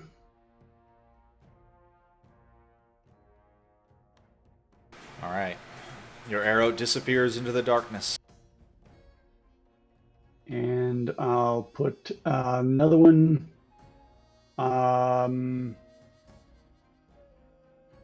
Did I say here or here? Your first one was there. Your second one, I guess. Okay. I meant just north of where I last saw All right. Azrael there. You want to make And another then attack? Second one there. What's All right. that? Sure. Go for it. Roll.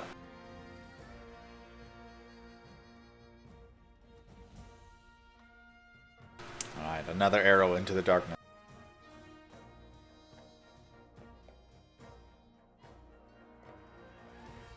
Is that the end of your turn? That is.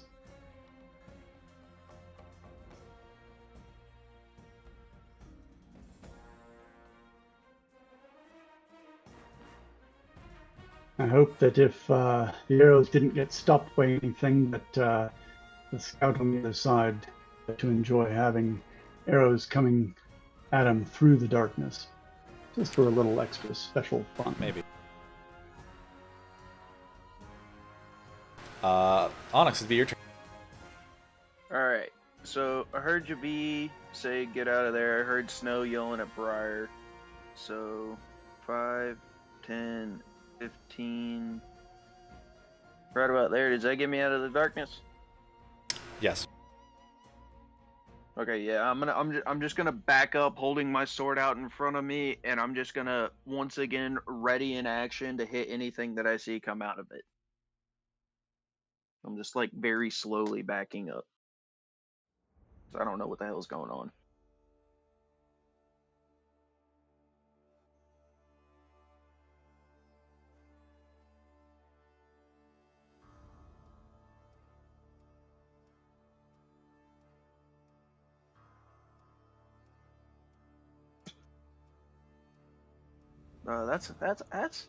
That's what Onyx has.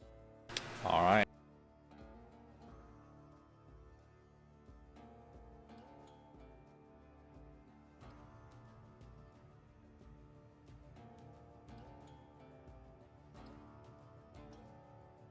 Briar watches as one of the thugs kind of stumbles out of the darkness. So he's like fluttering near the ceiling. Kind of looks up at her and draws up his mace.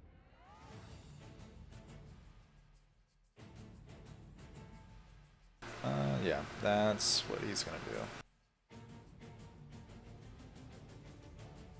It would be Demetari's turn. Yeet! We're gonna put it right here. Sounds good.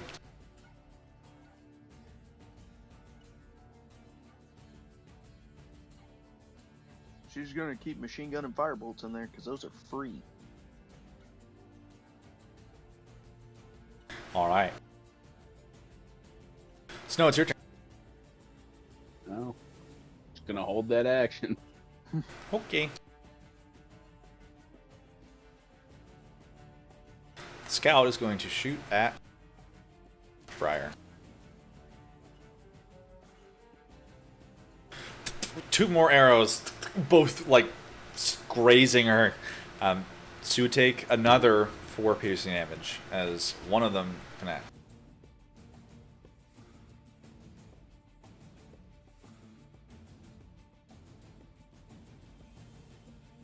Aww. She's at 78. She's at 74. She was 78 last time. She started at 82, then she took 4 damage, then she took another 4 damage. Somehow her token regenerated health. Nice.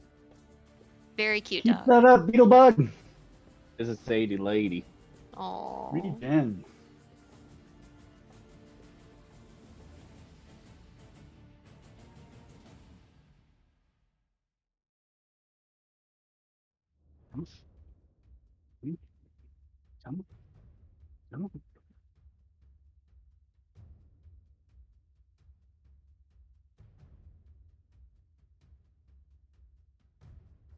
Forgot the difficult terrain moves with her.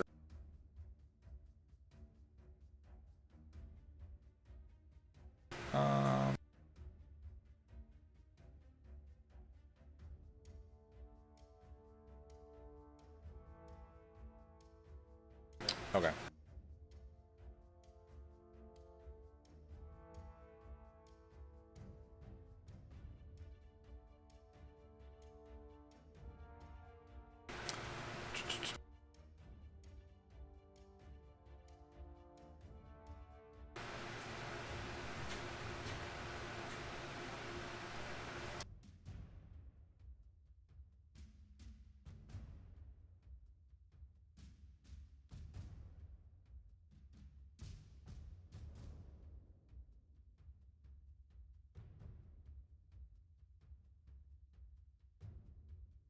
Nice. All right. I need Onyx, Azrael, and one of the soldiers to make a dex saving throw.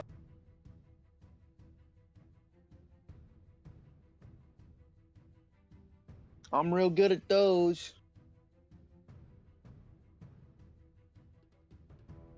I thought you had cat-like reflexes. Whoa, whoa, whoa. I never said the cat was alive.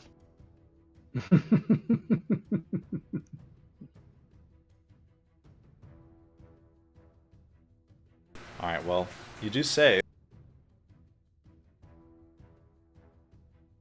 From kind of just on the edge of the darkness, both of you watch as this like cone of ice just billows forth towards both of you. These like particles like grabbing onto your skin, freezing you cold.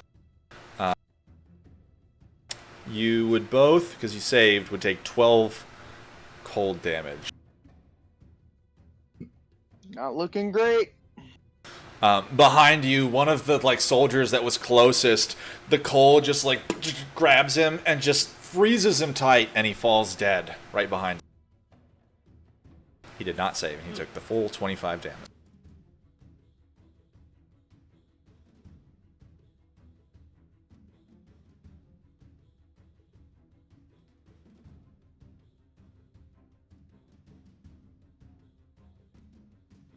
Alright, the soldiers.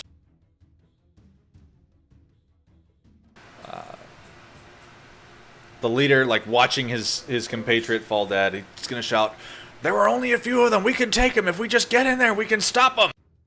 Two of the soldiers are gonna run into the dark.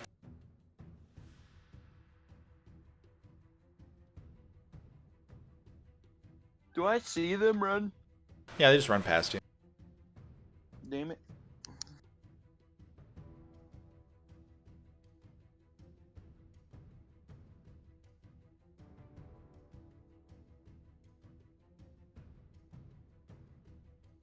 Alright.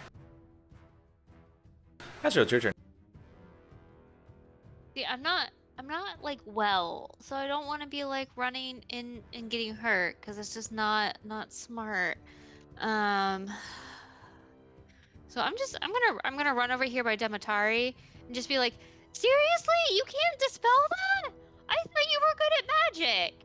And then ready in action to throw a knife because. Yeah, actually, no, I think I have a cantrip I can ready that has a further range.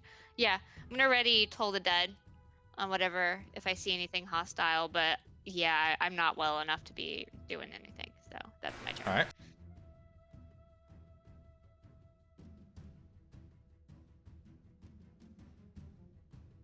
It would be Briar's turn. She can see a thug and a scout. Okay, so which one looks the least healthy? Is that the thug or the scout? Probably the scout.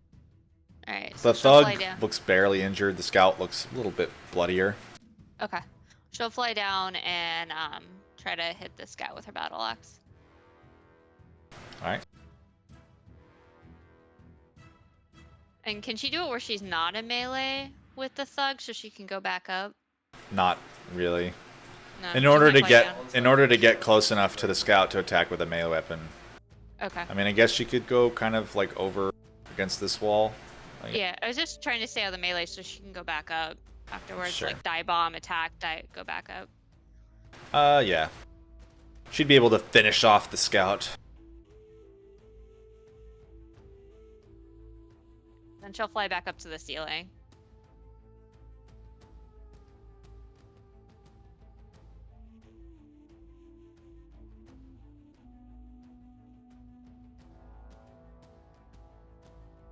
And that's her turn.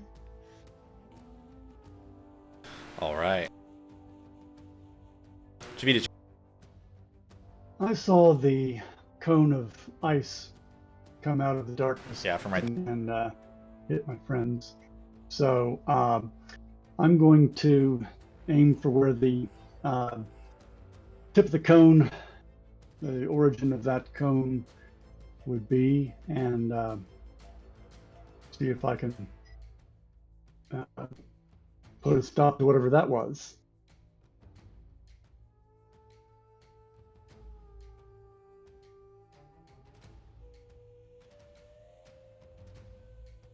Go ahead and roll for it.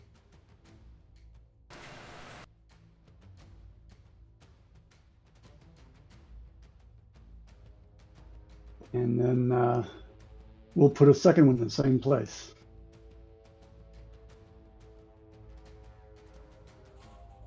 All right. 2 more arrows disappear into the dark.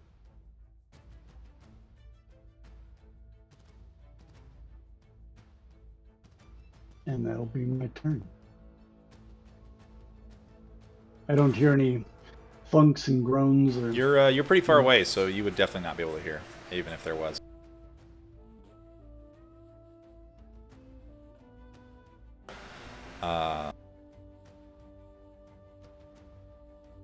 Alright.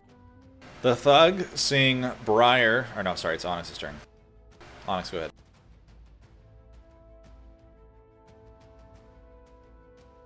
Get out of there, Onyx. You're no good to us dead. Do what? What? Yeah, you're no good to us dead. Alright. Did it feel like that cone came from somewhere close? Yeah, it was like literally right in front of you, out of the dark. Neat. I like that. Good, good, good, good, good, good. Good, good, good, good, good, good, good.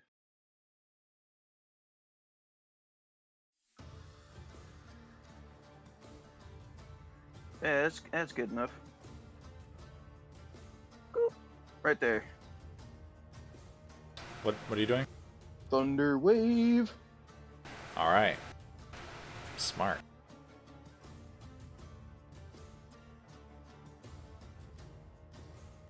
Yep. AoE, good stuff.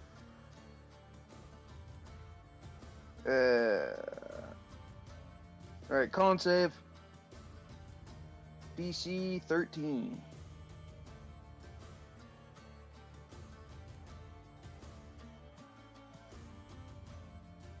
Go ahead and roll damage.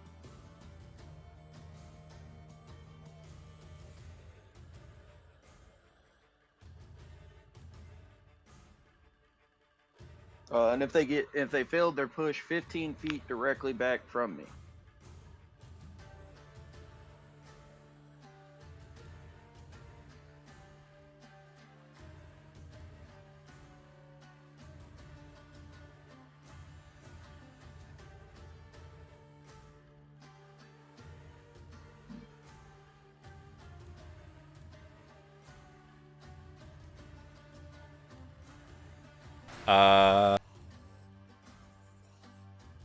Okay, half damage.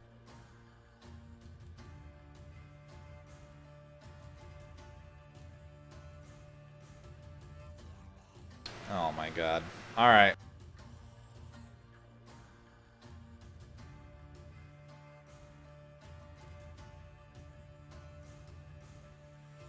There's a thunderous crack right in front of you, billowing forward.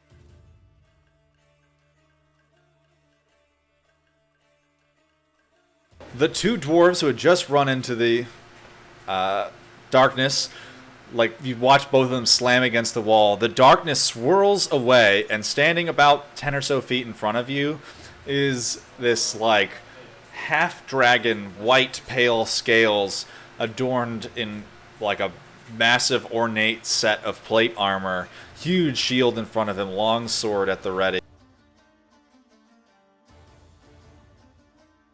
Alright. So, bonus action Giant Smite. I become Kong Kitty.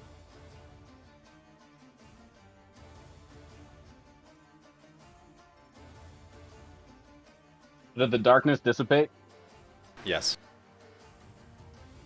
Does that mean I get to loose my arrow, too? Sure.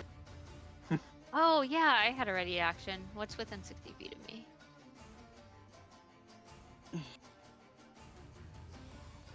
Yeah, I'm gonna do my ready action too at that dragon thingy. Sure, go ahead and roll.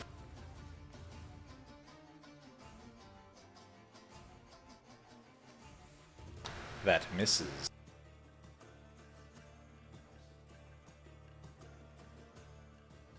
Wisdom DC 15. And it's narcotic if it matters. No. Takes that narcotic damage, you know.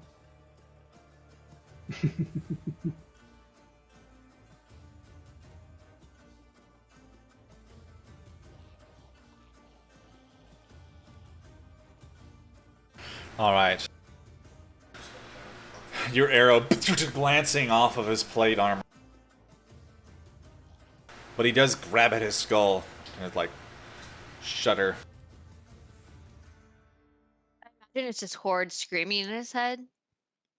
I know that's psychotic damage or psychic damage, but you know, that's more how I imagine it. Just Exactly. Alright. Thug, seeing the darkness disappear, is gonna... Hold on. I'm not. Oh. My turn's not over yet. You So that action was- and bonus action? Well, no. My bonus action is to, use Giant Smite, become Kong Kitty, and then I'm going to action surge and attack him with my sword. Alright.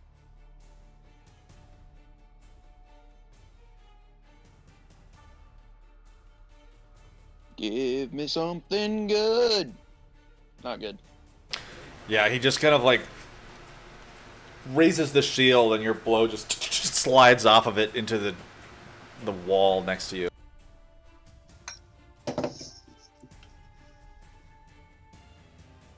All right. Dimitari.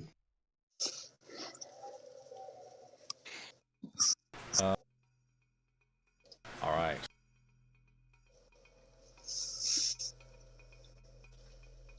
Thug's gonna rush over. Yeah. And he's gonna whack the big guy who looks like a threat. Shield. Is that thug frightened? And what is it frightened of? Oh yeah, sorry. He was frightened. Yeah, it only lasts one turn. Ah, all right. Yeah, I just forgot to. And until the start of my next turn, it only lasts for one round.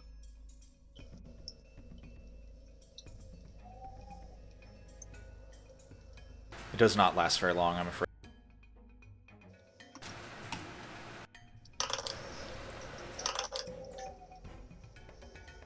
AC 22. Alright. He definitely has the power to hit you, but you're just like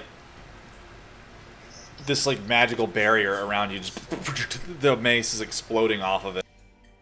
He looks frustrated. Upsetty spaghetti. Yep, definitely.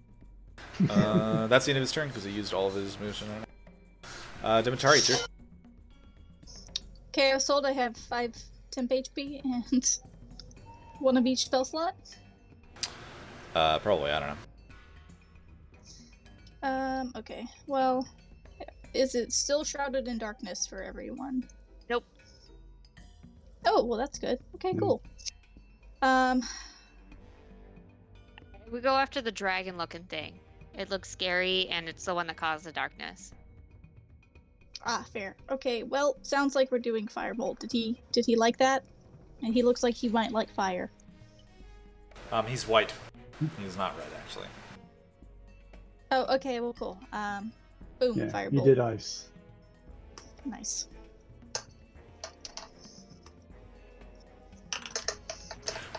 The fire just explodes harmlessly off of his armor.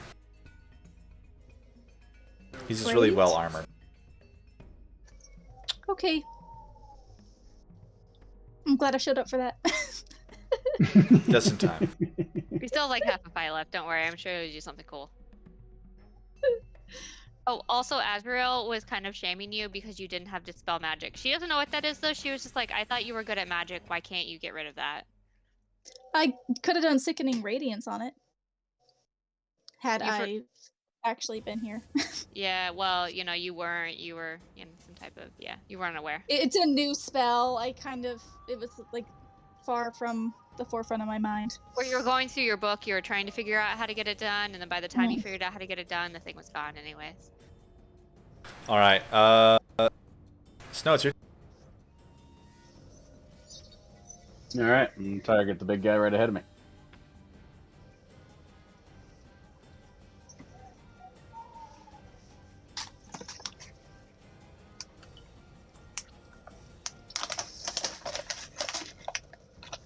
I target the big guy right in front of me. Okay. Yes, Onyx, shoot him, shoot him. Yeah. He's the big threat. Yeah, he's obviously the biggest threat in the room. Ugh. Not rolling well today. Yeah, your arrow unfortunately just explodes off of the half dragon's armor.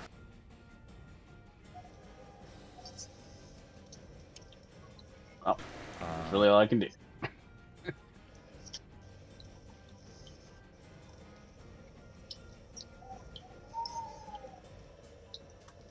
All right.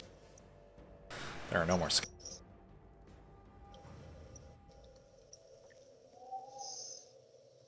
Guard tree. One of them's gonna run forward. I don't know where those 13 came from. Yeah, that was there from last time. I have no idea what that was. All right, one of them's gonna try to bite at Snow.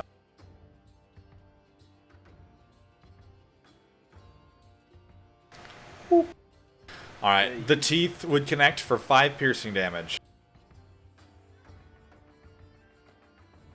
Uncanny dodge. Nice.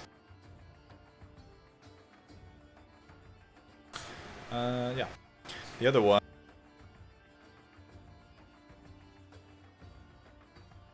is going to move right there, and he's going to try to bite Onyx, but Onyx's AC is too high.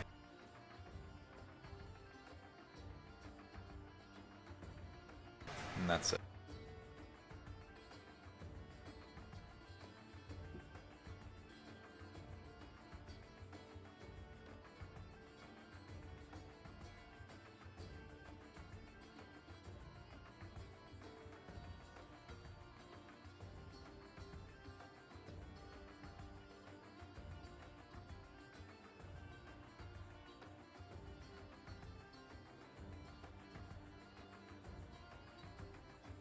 Nah, whatever, fuck.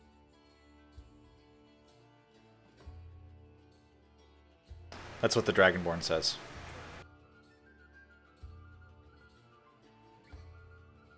Like his attitude.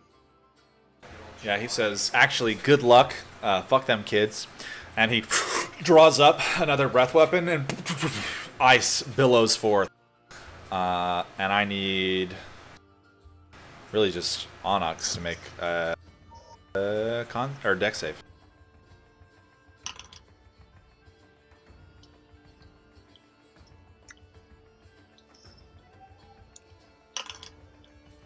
Damn it.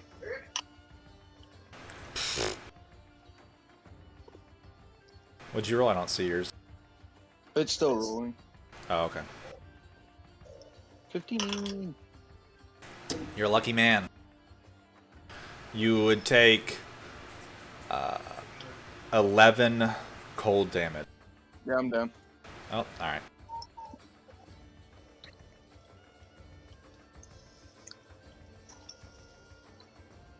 I'm sitting at a ripe, real nice ripe 4 hit points right there.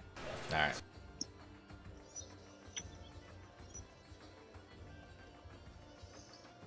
You saw me heal the dwarves, right? You know I have no spell slots.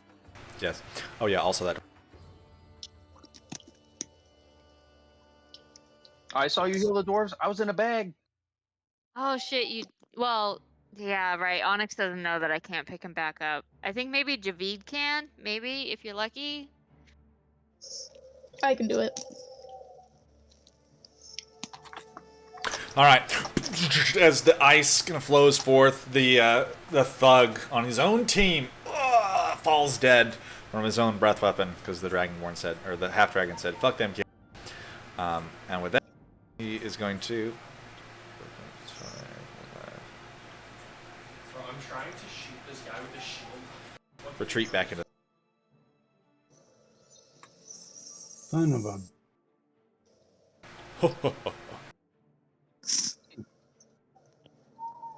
You like that, huh? Yep. It's fun. This is fun for me.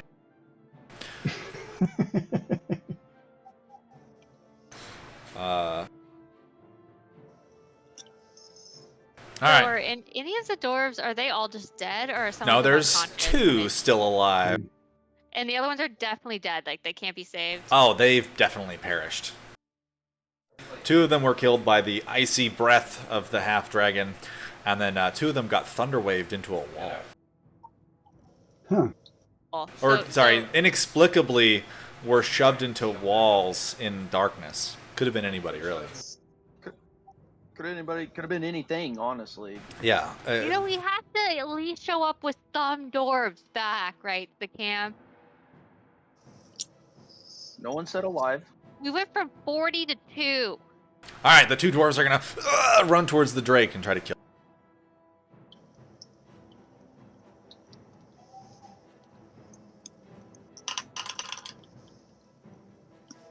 Oh my, that's horrible.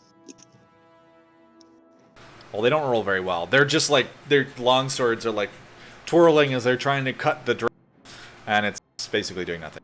The drake doesn't notice at all. Ezreal. Alright, well, I guess I'll go kill the drake. Alright, and then I'll just hit it a couple times. Onyx, you're not big anymore when you get knocked unconscious, right? No, God, no. No.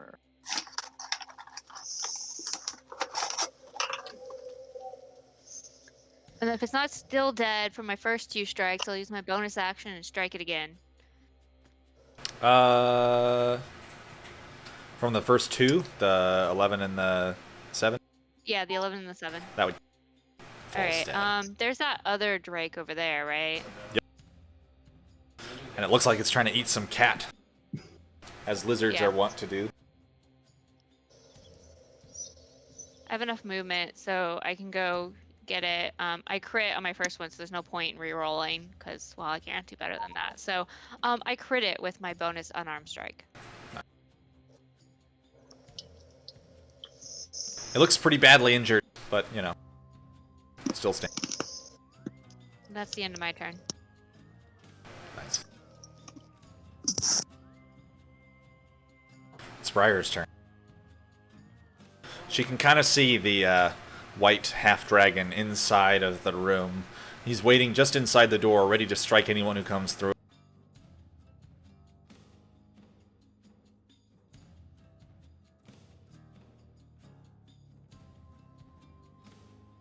What do you guys think Briar would do? Fire smash! Alright, you want her to go in? Sorry. He's gonna. Yeah. Alright, she's gonna fly in there towards. Raging beetle Yeah, bugs. she totally would. Yep. Took down Kong Kitty and is laying waste to us? Absolutely. Alright. I mean, you don't know if it was him. Could have been anybody. She definitely saw it be him. Yeah. Alright.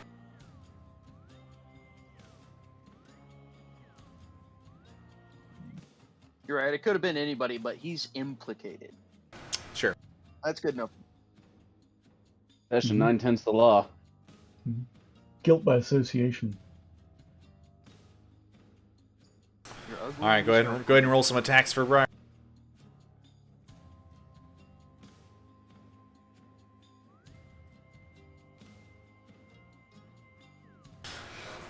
The half-dragon is just like dancing out of the way, the battle axe glancing off of his armor. He is quite proficient. Can she yell if there's more of them in there, or is he like?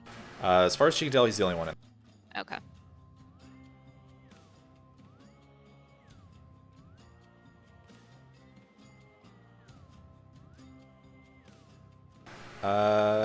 I guess that would be in Briar's turn. Javid, it's your turn. All right. Seeing my buddy go down, I'm going to move and dash to get up next to Onyx, so that on the next turn I can give him the blessed hand of health. Nice. Onyx, I require a death saving throw from you. All right. I always forget this doesn't allow you to just click a button and do a death save, right? It does. Which one? It'd be there. Like when you go unconscious, it's- it'll pop up. There's a Oh, it's there it is. a two-step.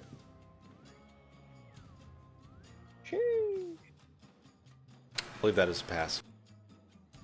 Mhm. Tis on the line, but still passing.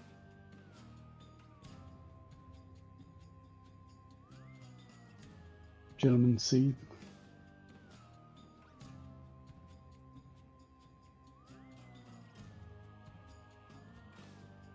Briar keeps regenerating hit points. I don't understand why that is.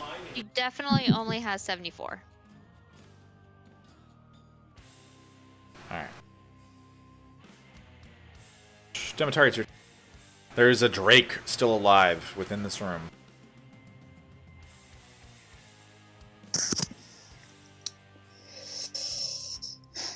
Javid's thing didn't work. If he hadn't done anything yet. Yeah, he had a dash. Oh. Ah. Hmm. Okay, It looks like I guess Javid's gonna heal him, so you don't have to worry about it.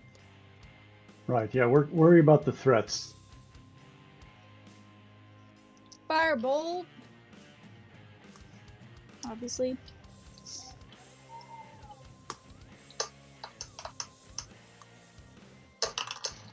Oh, that hits.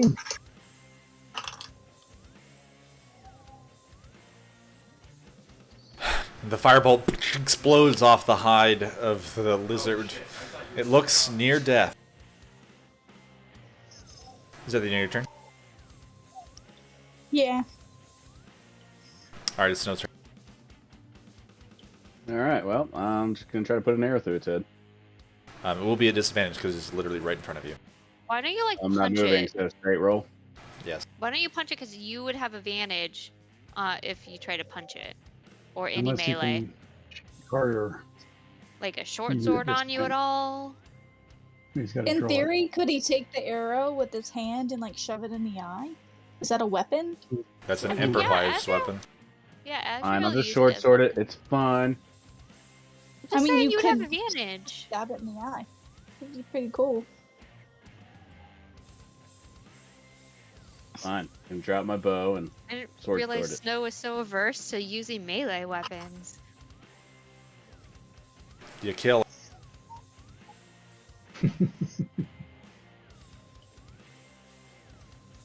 Falls dead. Driving the blade through its skull.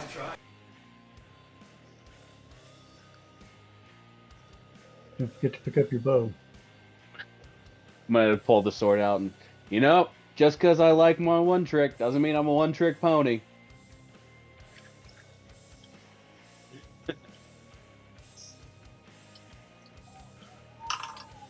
Alright.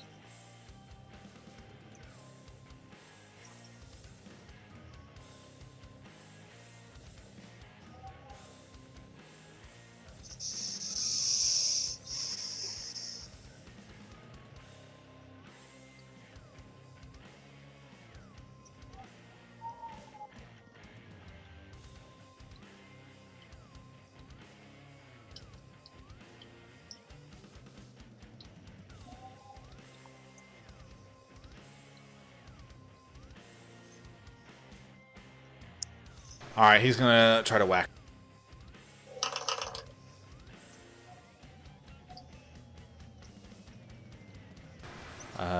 Boy, does he whack.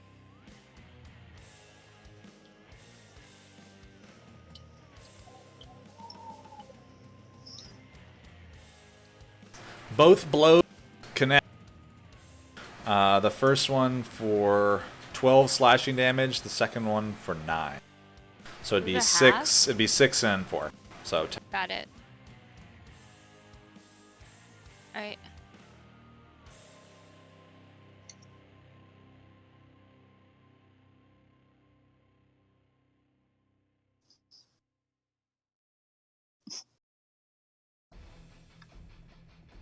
yeah, and he's gonna move right there. The two soldiers are gonna run for. Get him! Alright. You're gonna kill him, aren't you? It's Azrael's turn. Damn it. All right.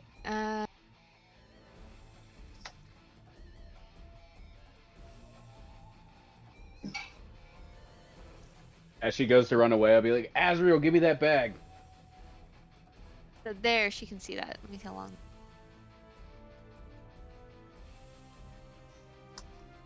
Okay. So she's gonna. I know he has cover, but she's gonna throw a knife. I think that's within. Yeah, she's gonna throw her 2 throwing knives. Okay.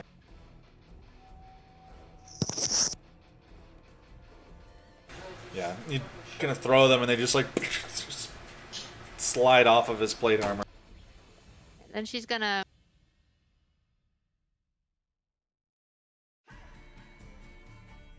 All right, that should get her back. And that's her turn. It'd be Briar's turn. All right, Briar's gonna fly over and continue to try to kill it with the battle axe.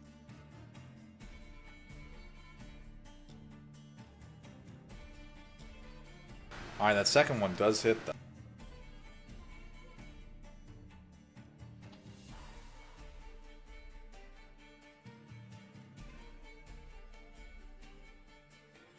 Does it look remotely weak at all? He looks pretty badly injured. He's bleeding. You can see, like, there are, like, huge gouges in his arm. And, like, it's dented and scraped. He's kind of, like, breathing heavily. But he's definitely still standing. Okay. Javita, it's your turn. All right. Well, we're gonna drop a cure wounds on our near really departed, and let's see. That's my action, and seeing that he's going to not at least be immediately dead, I'm gonna go over to the wall where I can try to see what's going on in the room.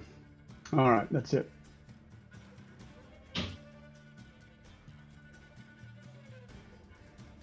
Alright. Onyx, you awake on this cold stone ground.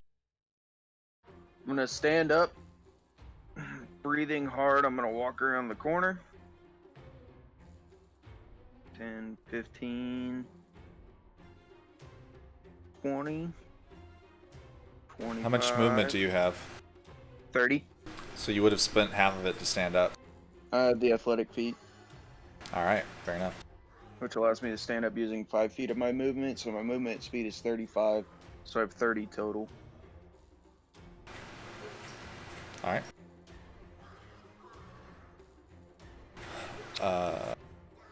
You would not be able to end your move right there. That's where one of the soldiers is standing. But I can see him standing behind him. Like, You could I- probably, yeah, kind of see him in the room. He's dueling with Briar. Yeah. gonna send a ray of frost his way. See how this goes. Probably trash.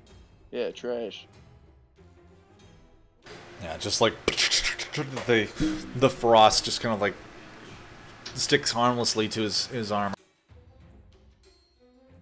I'm just gonna like put the tip of my sword in the ground and like lean on it pretty heavily. Just looking at him. Alright. That's what I got.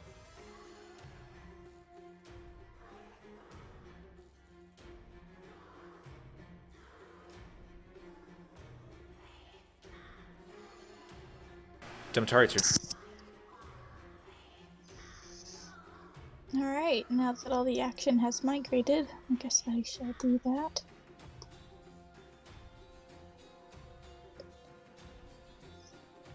I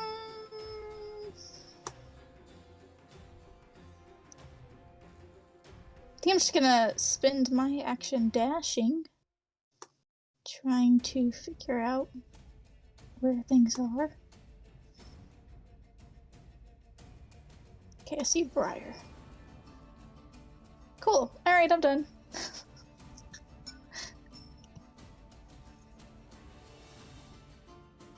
dashing to get there. Nice.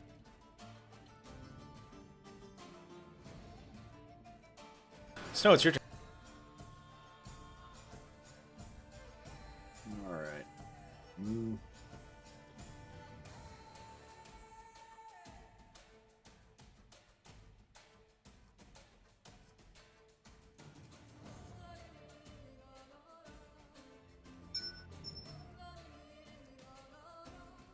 Where is it?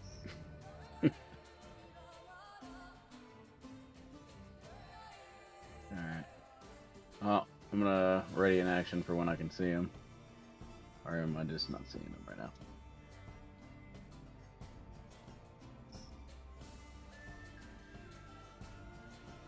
Hello?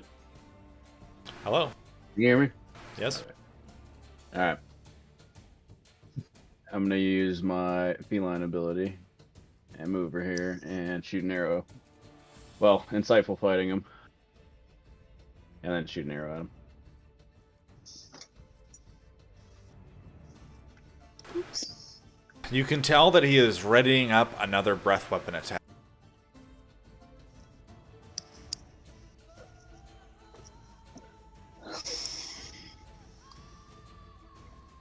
Oh, never mind.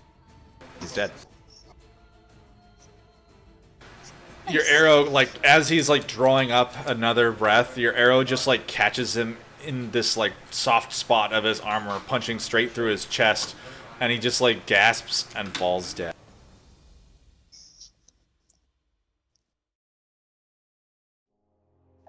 We did it!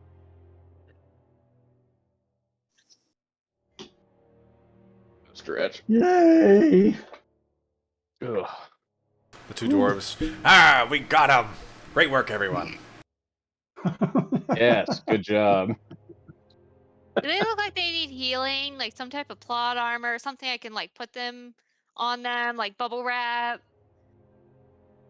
They're wearing, you know, nice armor. Chainmail, shields, longswords. They look perfectly well armed. Just not for dragon breath weapons. All right. What is this room they were in? What does that look like? Is this just a Make an room they were investigation in? check. Right. While he begins searching the room, what are the rest of you guys doing? I'm gonna check in on Onyx, and I mean, he looks pretty beat up. Are you good? You look like you could use a nap. I'll be fine. I don't need to worry about me. I'm gonna walk over to Azrael. Oh, sorry.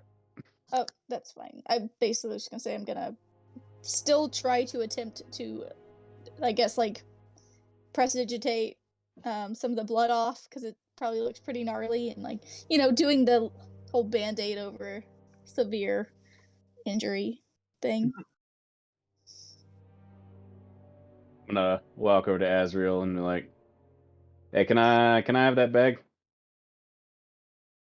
Why? Struck a bargain. What kind of bargain? Oh, and where's Mr. Prince? He's safe. That's part of the bargain.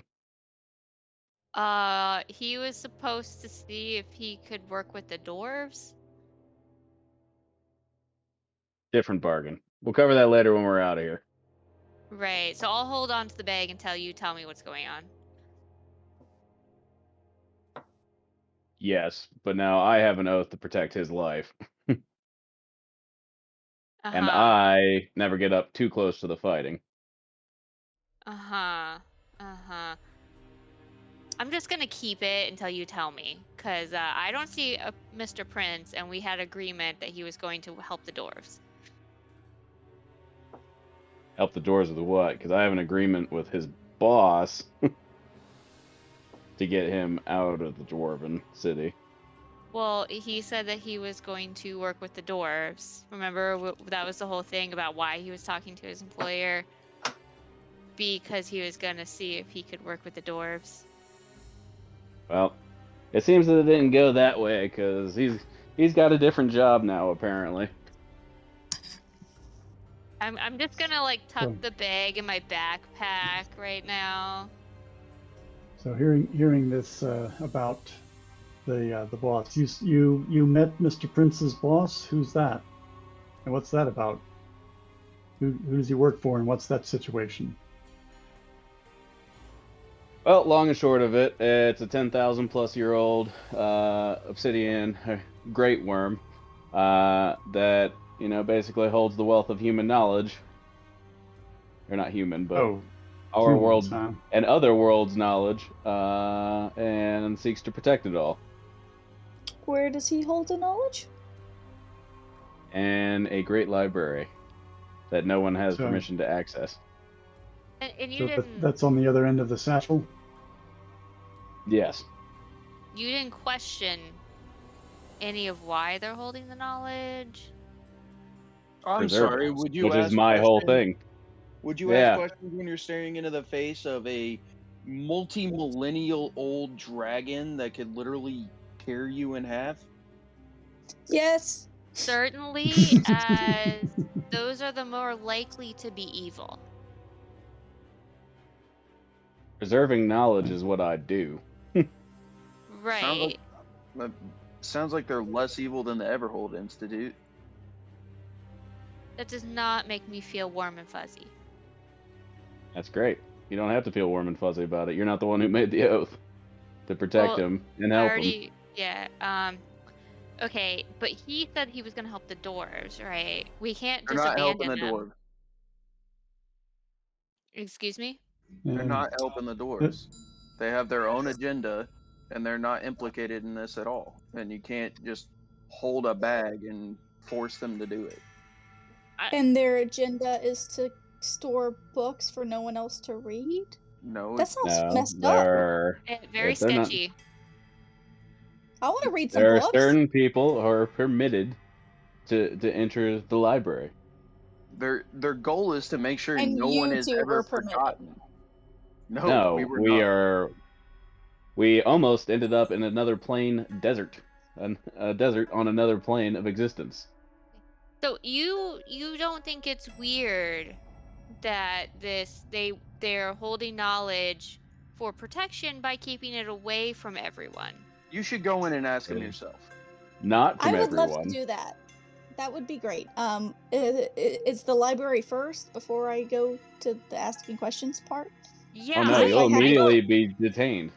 Um, So why don't you part of bring doing why okay. this Why don't we is go to the Dwarven City where it's safe? I'm not bringing him out here. And let's just have a conversation because, you guys, you're too trustworthy. Or you're too trusting. You don't question things like you should. right, you should have it's a suspicious wholesome, person but like Azrael asking questions. yeah, Yeah, so get in the or bag and go ask. making No, no, no, no. business decisions and working towards gaining trust and access to the knowledge because it is not held from everyone. It is Okay. allowed two trusted individuals, Well, but trust or- is earned. When are we gonna see Mr. Prince? Yeah, we need to talk to him. Because I would like to earn that trust. I'll pinky promise whatever I need to do. Let me see the bag and I'll talk to Mr. Print. No, I Well, okay, Right. so we're not Can going to you do come it out? here. This is a little How do we know you dangerous. guys have been like brainwashed or something? It sounds like Yeah. you know they've done a number on your heads. Yeah, we should probably have a cleric look at you. There's nothing that's been done to either of our heads. They Uh-huh. offered us That's a what deal. somebody who had something done to their heads would say. I aggressively deal? roll my eyes. Okay, let's get back to the camp first, because this is not safe. Then we will have this conversation. You're the one that wanted to have this conversation You're here. the one And who we- started it by asking for the bag. Look, okay, let's leave. Let's just have And it our clearly, way. you don't trust us.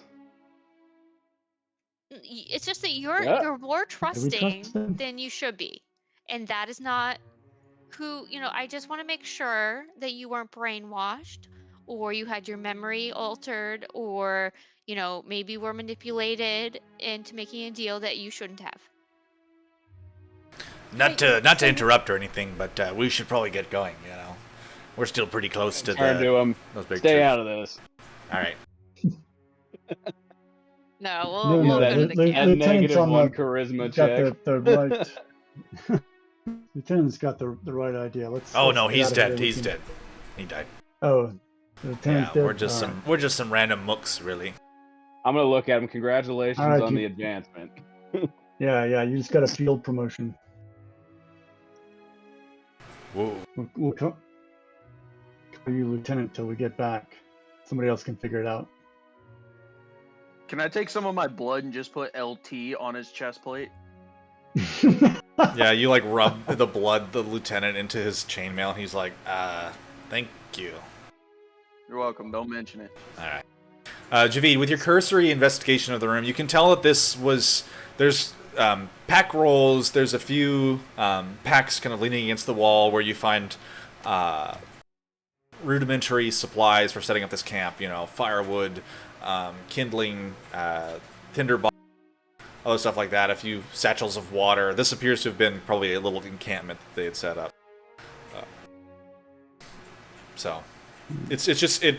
And overall, from the room, you can tell it's just a super old dwarven room that they just kind of started a fire in the middle of it and just kind of repurposed it as a nice little spot to block this passageway.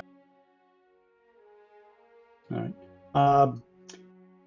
Do we find on like the white half dragon or any of the other bodies any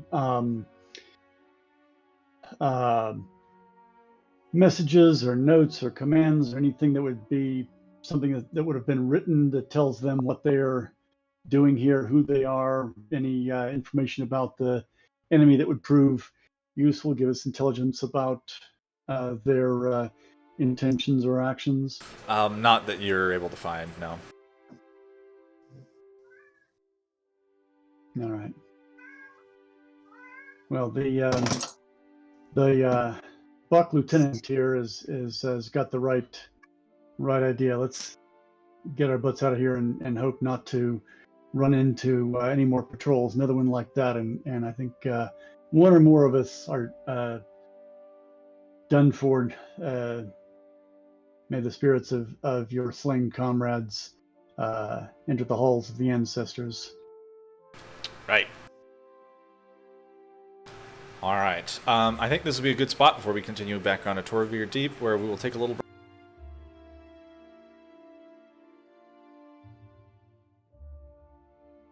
Little break it is. All right.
in some sense, especially if you're traveling. But All right.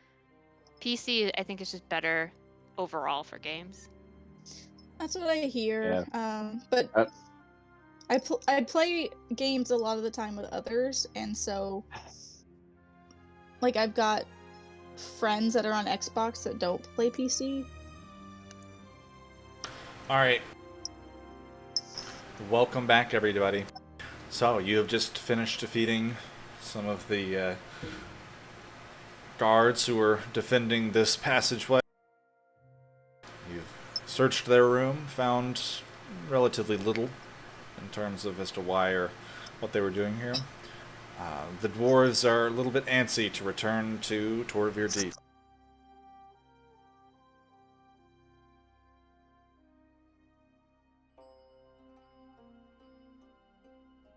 What are you guys doing? Well, I guess we're gonna head back to the city and then talk about our trust issues amongst the party. Yes. So you don't have enough trust issues. That's the issue.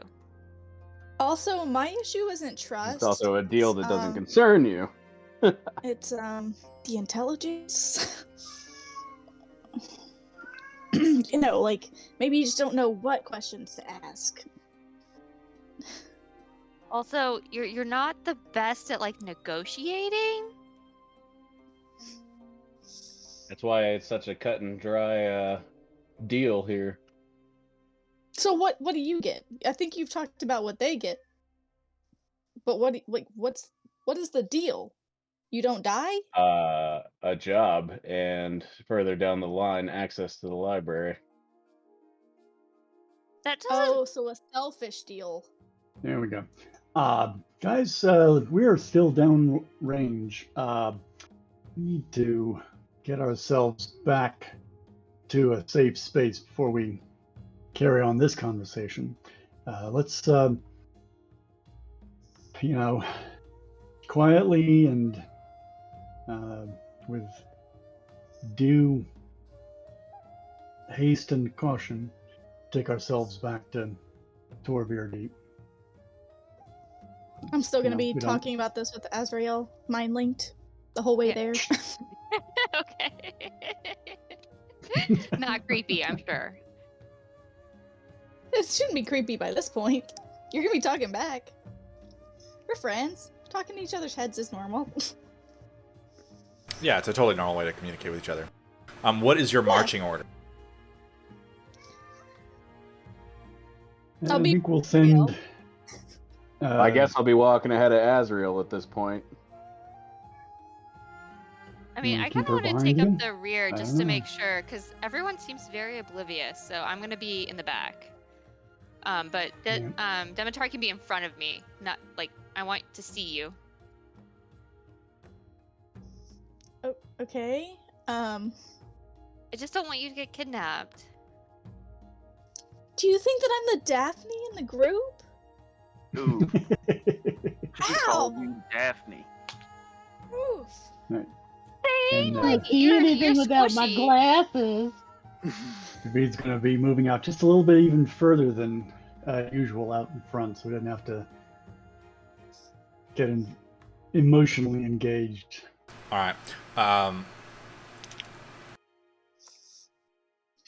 Can I get a survival check, or I suppose a perception check from Javid? And then can I also get you to just roll me a...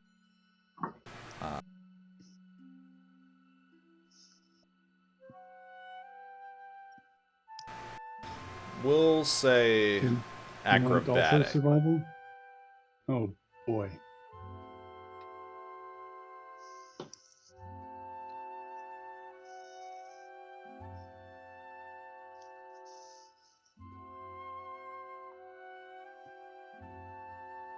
All right.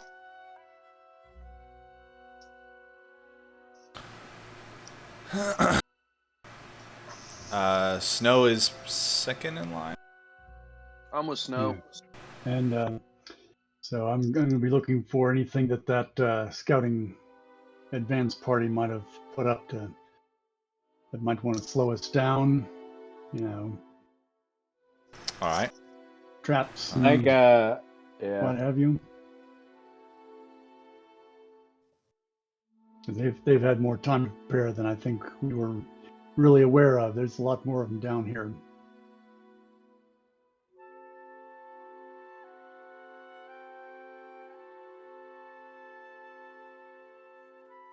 I'm gonna slap Onyx on the shoulder, or like pat him on the shoulder as we go, and whisper to him, "We need to keep that bag safe, and I guess by definition now we need to protect Azrael." Oh, I'm Yeah, definitely I think- keeping the bag. I think it'll be better in my bag. Yeah, that's even worse. You get even more into the fighting than I do. And also, I remember a distinct time in which you guys let me almost die. So Whoa! First of all, That you're is not part of this not true. conversation. I have very good hearing, by the way. I have like a passive perception of 17. Let me double check. I'm pretty sure it's 17. Yeah, 17. I can hear well.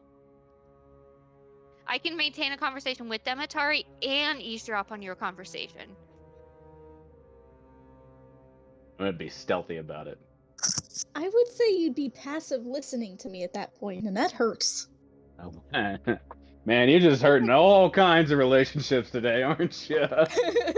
All right. As you guys are having this conversation, Snow, you suddenly notice in front of you a very thin, silvery wire running across an ankle height between two stones. I'm immediately gonna grab Javid by the. Javid By the is ghost, far just ahead grab of him. it. What's that? Javid is Oh, well so- ahead of it. It is right in front of you Okay. and Anna. I'm gonna throw out my arm to stop Onyx, Hopefully that and then works. I'm gonna point. Watch where you step. And I'm gonna trace the line. All right. The line runs up to the ceiling and is attached to kind of a wedged stone. And you note that running along this section of ceiling, there's a number of like well-concealed little like wooden wedges in certain spots. That tells you there's probably about a 10-foot or so section of this like small cavern that the rocks Rigged above to you are collapse. rigged to fall. Got it. I'm gonna turn and tell everyone. All right, do not step on this tripwire, or we are going to be buried under a lot of rubble. And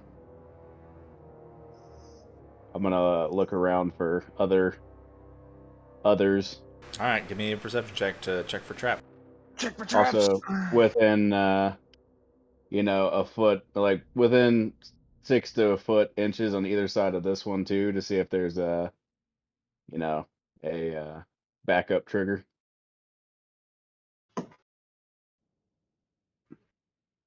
I'm pretty sure you have advantage. Just All right. oh no, correction, I was wrong. You've advantage to detect secret doors and saving throws to avoid or resist traps. Yeah, got it. So you wouldn't be able 24. to. 24 is still good though.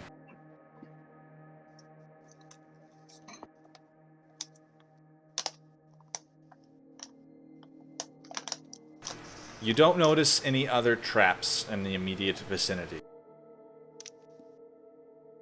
It seems like Javid got lucky. He didn't see it and he didn't touch it.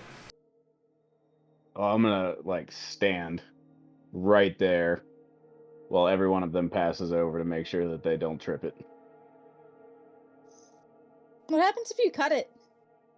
I mean, you're not tripping it, and you're you're Disarm. You want to disarm. disarming it. Yeah. Is that good? Like, I don't know much about traps. So I'm like talking to Snow. Should we cut it? It doesn't seem like we should collapse this tunnel, right? Leave it as is for now. All of you get to the other side. What happened to the next poor little dwarf that comes by? You want to Well, mark then it? we'll trip it after you are all through. But we might need to come back. It just no, you can't we're not disarm coming it? back. I'm gonna look at her and I'm gonna growl. Get out of the fall zone.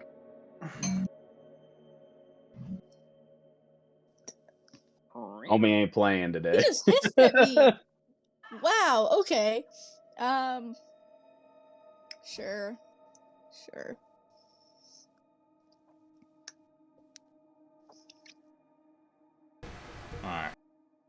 So once you're all free, you're going to activate the trap or attempt to disarm it. Yeah, and I'm gonna cut the wire. Okay. Go and ahead. Then bounce quickly, just in case. Go ahead and give me a sleight of hand check.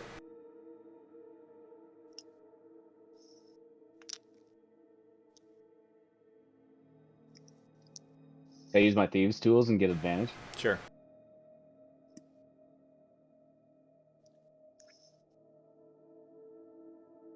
All right. You're able to easily cut it. The line goes slack.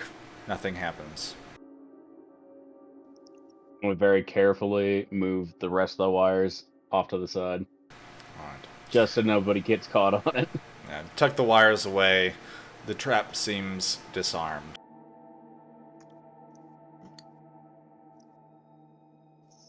So, I'm also going to take from my lantern some of the soot from the lens and mark right where the wire runs up to the ceiling. Smart. All right. Yeah, you leave a mark on the wall. It's easily visible to anyone using a light source.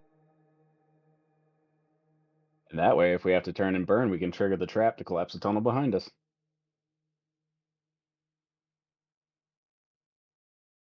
I'm gonna relay this to everybody as we get up there. All right, trap on the floor is disarmed. If we have to run back through, there's a mark on the wall. Last person through pulls the rope, brings the tunnel down behind us. Great idea, bud. I'm glad you came up with that. All right. You guys continuing on forward? Yeah. Demetari and I are still having this conversation in our head.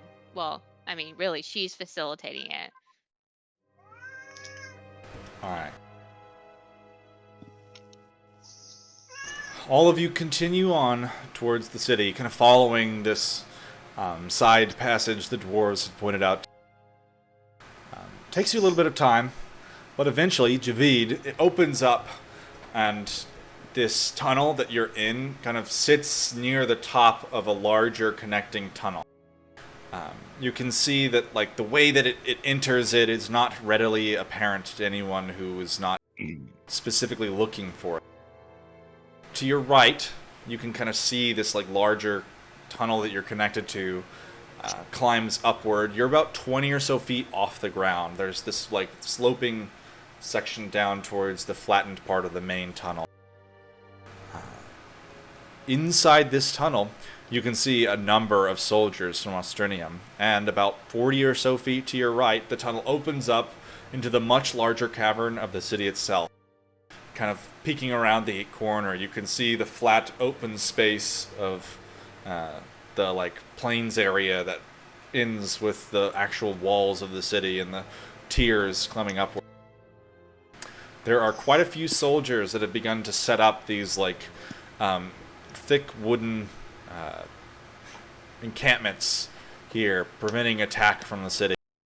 They seem to be entrenching themselves in this tunnel. There's probably about 10 to 15 of them in here that are, like, setting up equipment.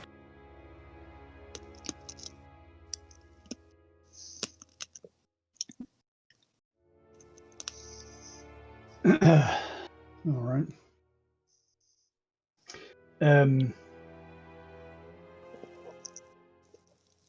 So, from the way you're describing it, it doesn't sound like there's a way for us to get past this siege point party to get out toward the city without alerting and engaging these besiegers.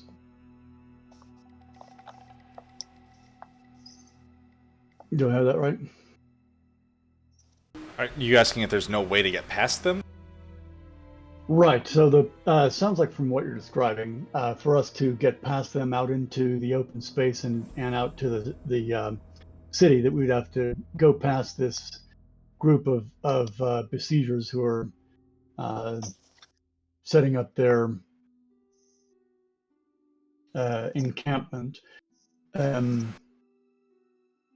that to try to get past them would undoubtedly alert them, and we'd have to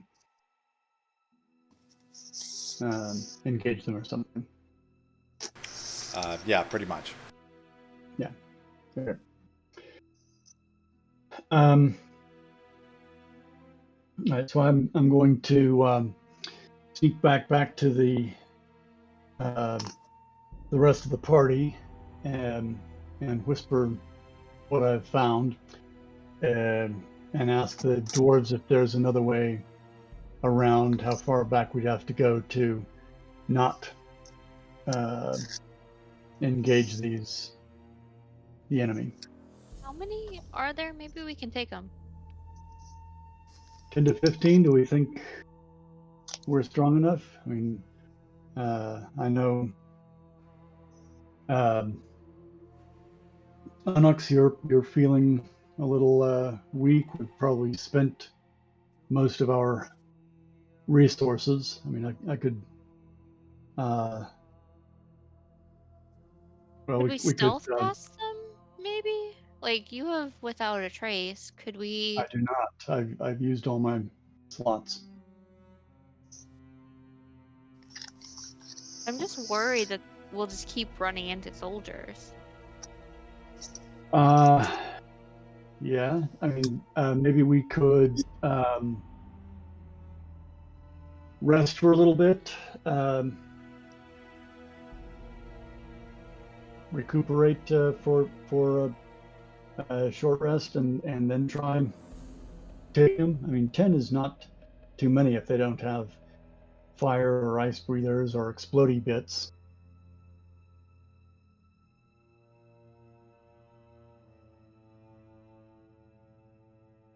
Did they look Doesn't like? someone have disguise self? I do. Yeah, but I don't speak giant. I wouldn't be able to get past them. Yeah, Onyx is the only one who can speak giant.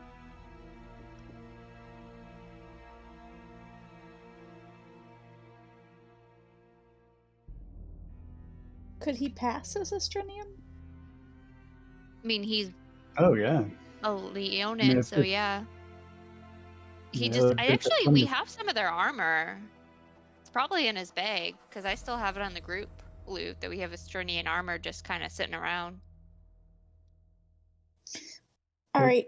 do you think? I know that this might not go over well, but we have a bag that has a pocket dimension. I mean, if it's Mhm. to save our lives and therefore save Mr. Prince's life, surely we can get in the bag. Onyx over here runs by saying, "Sorry, dudes, I have to poop," and we get on out of there.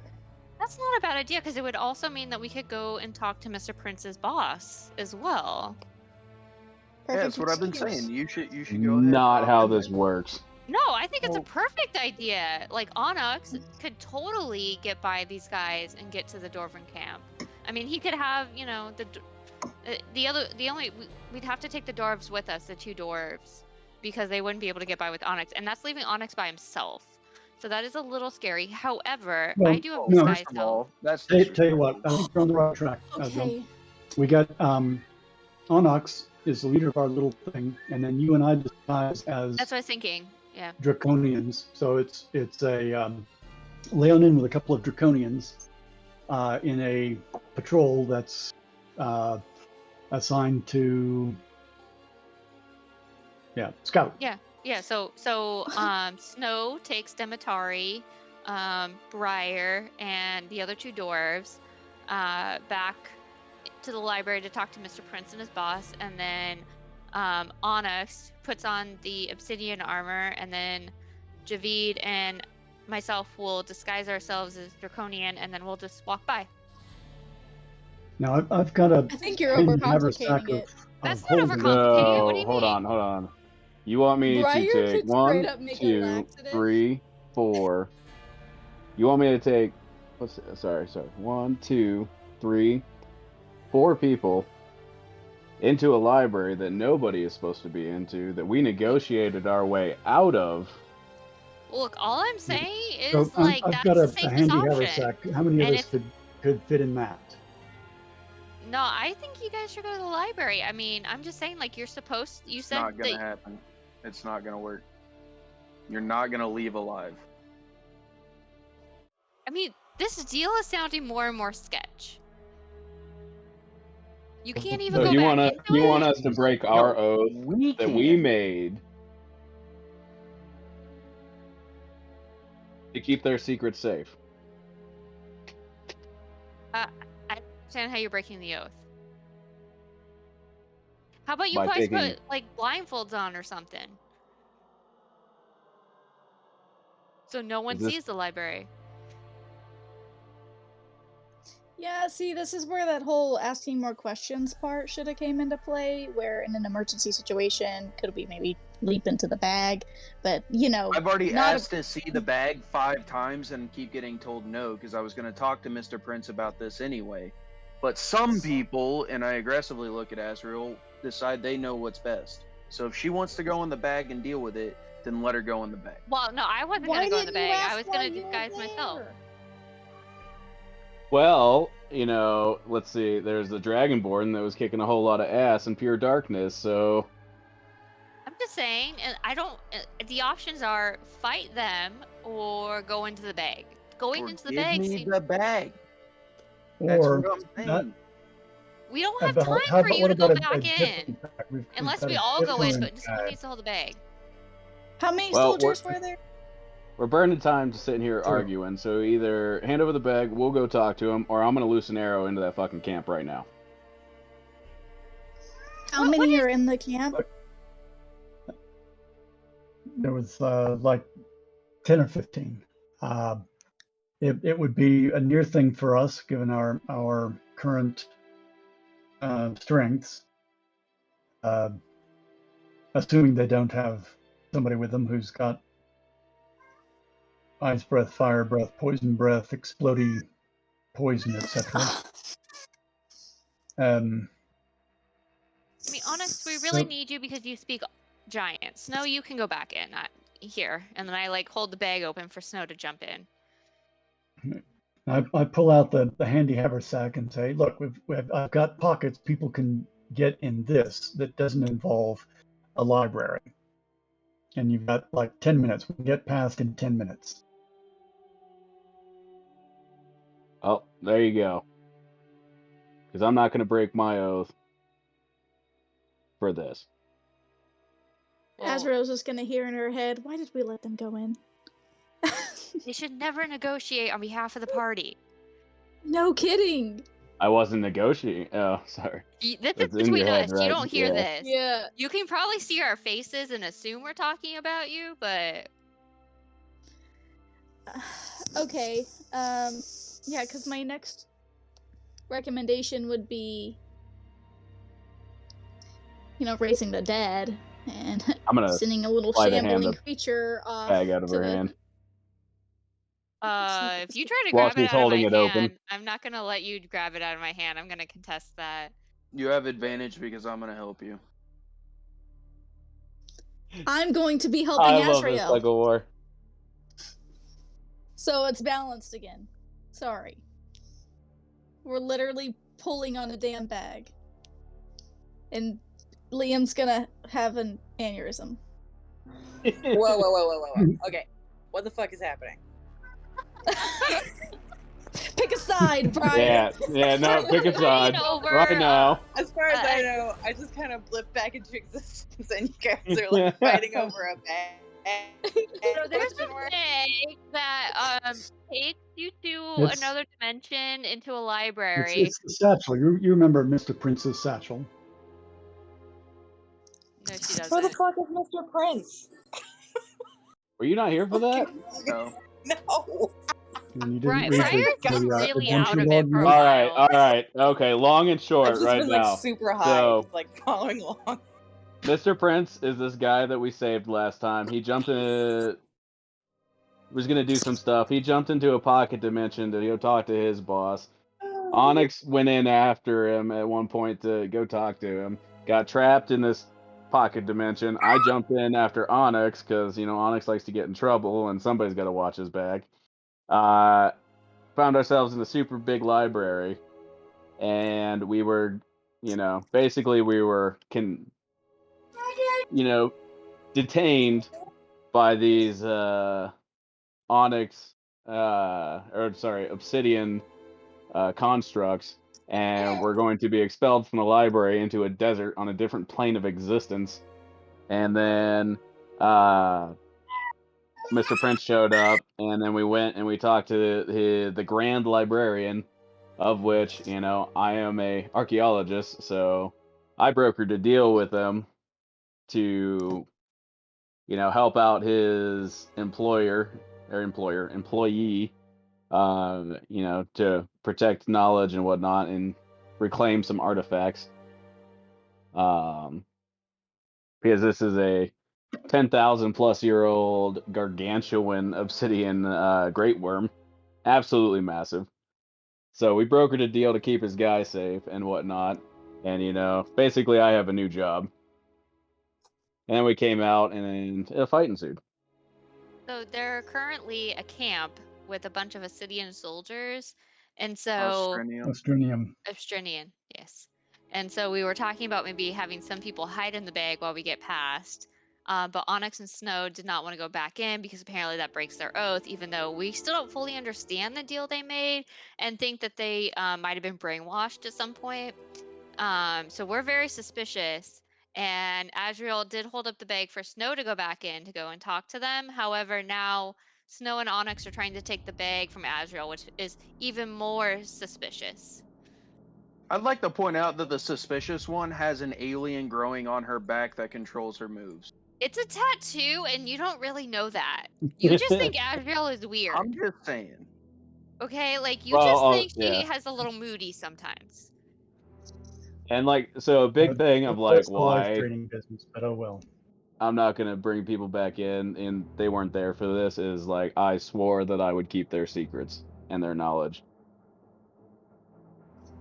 I would So protect we're their fighting over secrets. the bag.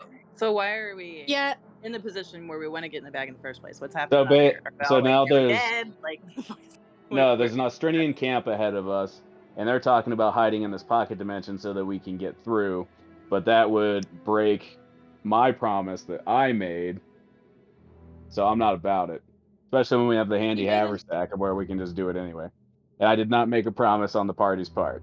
So This the is for handy me. haversack only has a certain amount of air, so there's no guarantee that you'll actually I think it's like 10 minutes for one person. So Well, that's then you'd actually have a little to roll on con risky. saves, yeah. So Would be Why what? don't we just all jump in and somebody just fucking haul ass through the camp?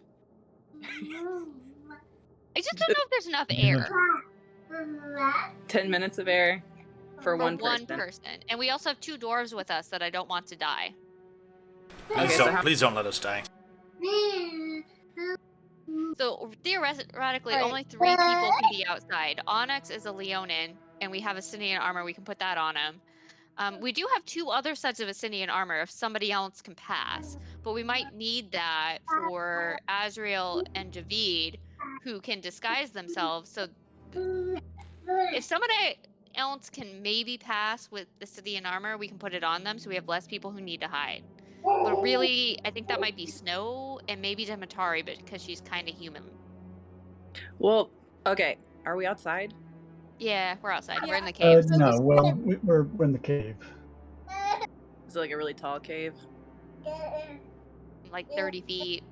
You guys are in a small, little side access cave. Okay. Why don't we just send Onyx into the bag like you wanted, get those questions answered. Let's take a short rest because while he's gone, if we get answers back, at least we have something to work off of if we do end up needing to fight these guys. Because we're spending the time talking about this anyway. We practically have short rested. So he Right, could have I just could went in the probably bag. use a short rest. So if we want to sit somewhere, well, Onyx. Can someone go with Onyx? Because, Onyx is just, he's not smart.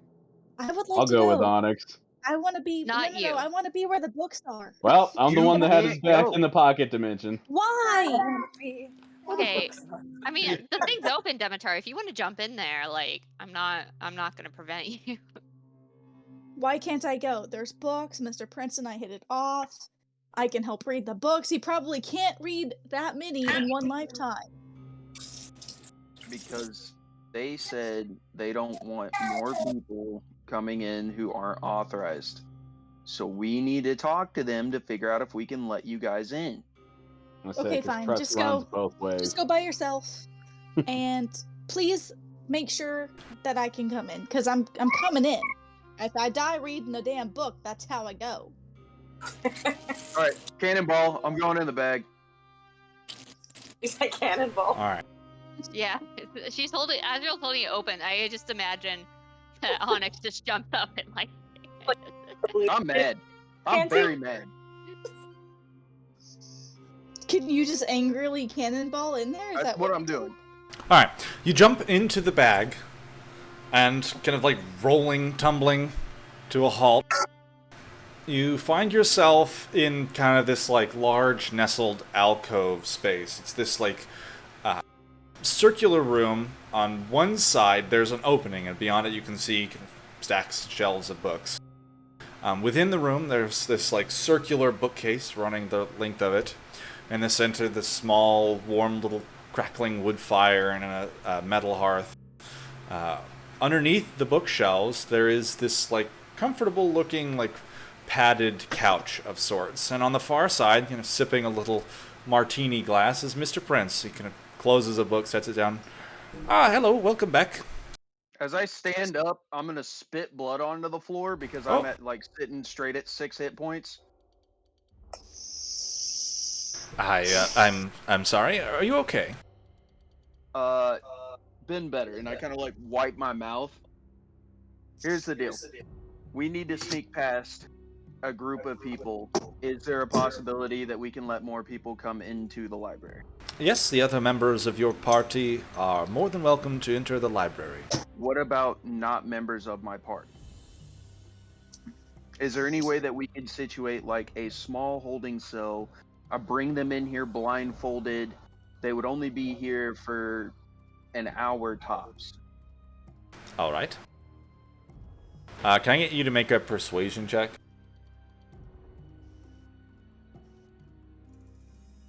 Persuasion.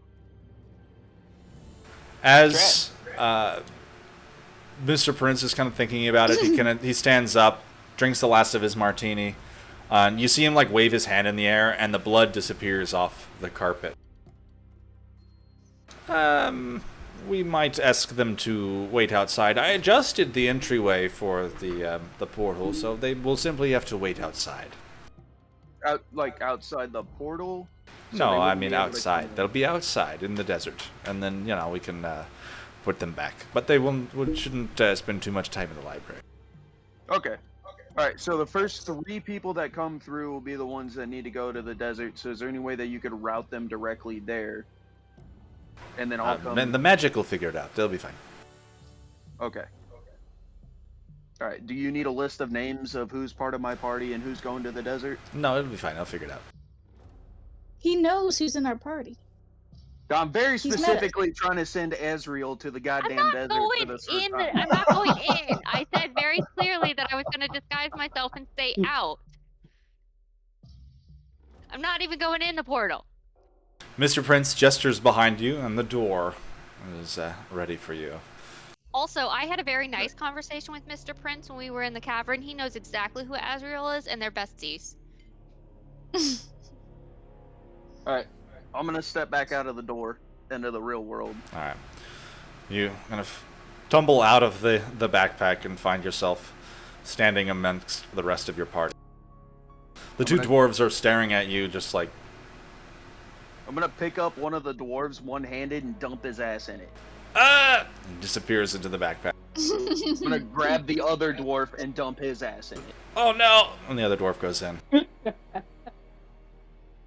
And then I'm going to take the bag and say, everybody get in, and I'll handle the rest of getting through it. No questions. Just go. I'm gonna look at Snow and just be like, wonder why we didn't trust the questions being asked. And then I'm just gonna like jump in the bag.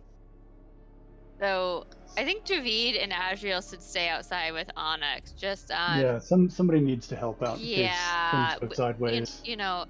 we do have some we can disguise ourselves so we have draconian armor or sitting Yeah. like what the draconians were wearing. We know what they were wearing. We can look like that. Briar, you in the bag? I'm gonna do like a little diver tumble backwards into the bag. Diving into the bag. All right, so that's and then Snow's going in the bag, right? Yep. Are you going in, Snow? Okay. All right. I then take the bag and put it in my bag of holding. Okay.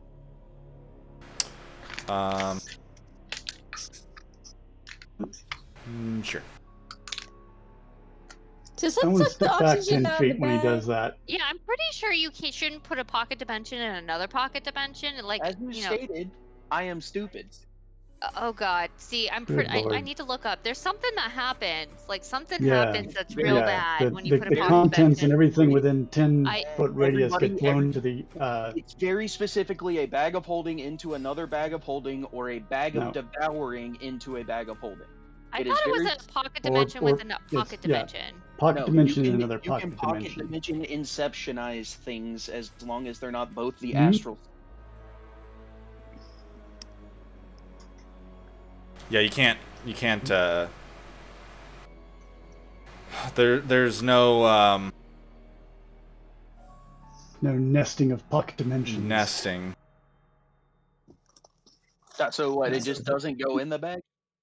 No. So technically, Mr. Prince's backpack is not an extra dimensional space. It would be a portal. So you can move. You could bring a. So you're. Yeah, go ahead.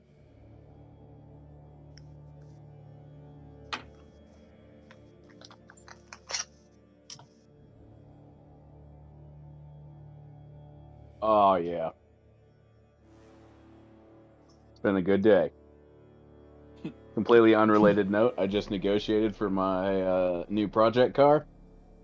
I'm getting it for a fraction of what I thought I was. Hell yeah. Oh, Very nice. nice. I'm trading an AR and $400 for a 73 International Scout. Hell yeah.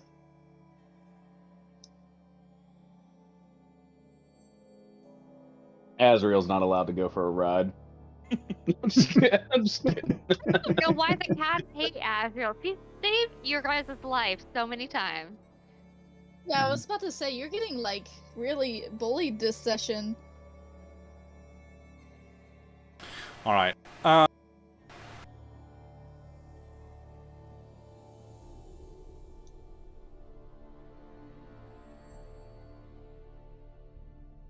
I feel like it's a homebrew item, so it's a homebrew call. I don't think you'd be able to put the backpack into a bag of holding. Isn't the backpack bigger than the bag of holding? Oh, wait, I guess you can fit a body in there and fit a backpack. Yeah. I would say that as soon as you try, it just like doesn't go in. I think the backpack is probably warded against going into an invert. Two same poles of a magnet, just kind of Yeah. doing the. You're like pressing them together and like pushing each other apart. All right, that's fair. Yeah, Mr. Prince knew some dummy would try that.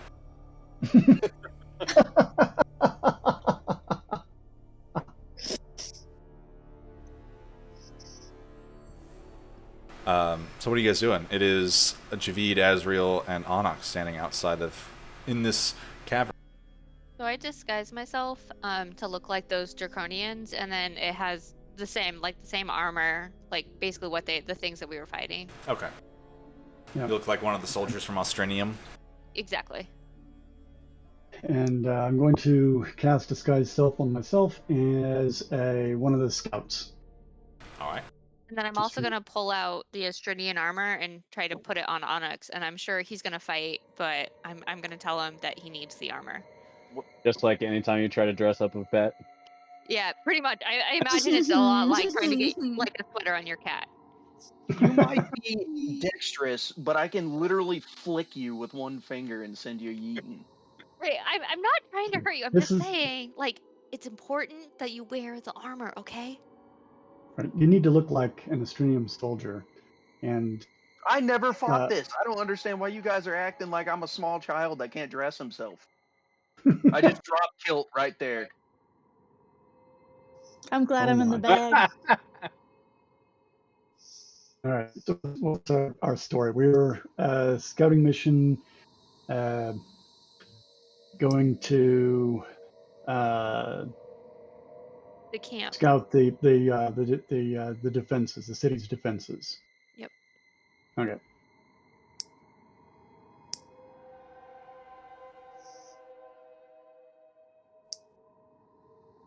Yeehaw. Could Briar have slipped him an laxative though? It'd be really funny if he's just running by being like, "Can't talk, guys. Gotta poop." Would Briar do That's not that? the idea. Like, oh what? If she hurt. Oh yeah, you're here now. Would Yeah, you? I'm Okay, asking. I'm like, Briar, would you have done that? Definitely. So it's like sprint through camp. I feel like we would just confuse him enough to be like, what? And I mean, he'd actually have to go. So if he has to shit himself, and they have to deal with that, then like they'll believe him. That's you. No one's Alright. gonna do something self-shaming like that on purpose, except us. All So right. if you're going to be running through saying, Sharders. "Can't stop at a poop," we'll be chasing, saying, "We're chasing that pooper." Hi ho silver away. And we're moving. And Oh we're no, you moving. guys all had the same bad batch. You know what I mean? Like bad batch of something, I'm whatever not eating Estrinium you. anything at all right now. No. Well, then you're just gonna have to fake it. All right. So Okay. Onyx, are you wearing the armor? Yes. All right. It's been probably about 5-10 minutes putting the armor on, making it look right. Are you guys going to climb down and try to run past the soldier? I'm just going to walk straight forward without acknowledging. All right. So first, if you guys are going to climb down from this opening of the cave, can I get an acrobatics or athletics check to climb down the rock face? I'm just gonna walk. Yeah, I've got a climbing speed of 40. God. I think climbing down a rock face ought to be just like walking. You can climb pretty effectively. Walking down with like spider climb might look a little funny. Can I do a performance check to try to make it look like I'm climbing? Sure.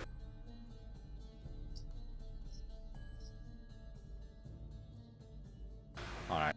I don't know if spider climbs, so I just climb down. Yes. Well, you're actually climbing, so you don't really need to make it look like you're climbing, because you are climbing. I should get 100% on that. Yep, you did a good job. The three of you are able to climb down into the center sloping portion of this opening. It's about 25 feet wide, maybe 30 plus feet tall. This kind of oval-shaped passage. There are quite a few soldiers. If you can tell, a few more have arrived, since you guys spent quite a while arguing. A few of them are facing towards you as you climb down. They watch you climb out of the tunnel. But given that you look pretty much like soldiers from Australium, they don't really say anything or react too aggressive. You guys are just going to try to walk through. I'm not saying anything. We're just walking through. Yeah, walking through. Give him a little nod, kind of a half salute, sort of. Yeah, say guys. Not saying anything, of course. You're all three Draconians, right? No, I'm not. Oh, yes, correction. You're a lean-in. Yeah. As you guys are kind of walking forward, you get through them. A couple of the soldiers just kind of watch you pass through. You get about halfway through the group, and a rather large Draconian. He's wearing fairly ornate armor kind of steps forward. He's, "Where are you going?" In I giant. just keep walking by him. "Hey, I'm talking to you." All right. Is he addressing us in giant or In giant. draconic? I'm gonna turn and look at him dead in his eyes and say, "If you have a problem with where I'm going, then take it up with Soul Forger," and turn around and Oh, keep shit. walking. Can you make a? Can you make a That'd be intimidation. intimidation or... check with advantage? I feel like you're intimidated right now.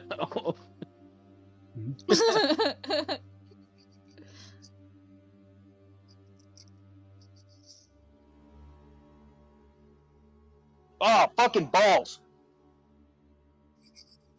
He kind of like 15? Like, that's not bad.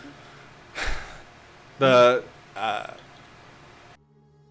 draconian. He kind of like stops for a second. He just like looks at you, and he's confused. You saw on his left and right there were two soldiers who were pretty close to him. You know, very obviously attempting to back him up, so to speak. And as soon as you name drop Soul Forger, the two of them just like start like sliding back away from you, not willing to risk this confrontation. The draconian, he kind of like, he looks upset that you've like called him out, and he turns to look to make sure that he's got someone backing up. Realizes he's the only one, and then he just kind of like grumbles and stands back, and the rest of them just let you guys walk through. And then I Nobody's- just turn and like start using a little bit of the magic kind of leaks out of the corners of my eyes to where you can kind of see the purple energy across the corners of my eyes, like I'm pissed, as I just walk through the rest of the camp towards Torevir Deep. Yeah. I'm gonna see if I can mollify him a little bit, say in draconic. Sorry, brothers, we're on orders. Can't stop. The draconian kind of in draconic is very well, and they just let you guys move right through the encampment, and you make your way across the open ground towards Torevir Deep.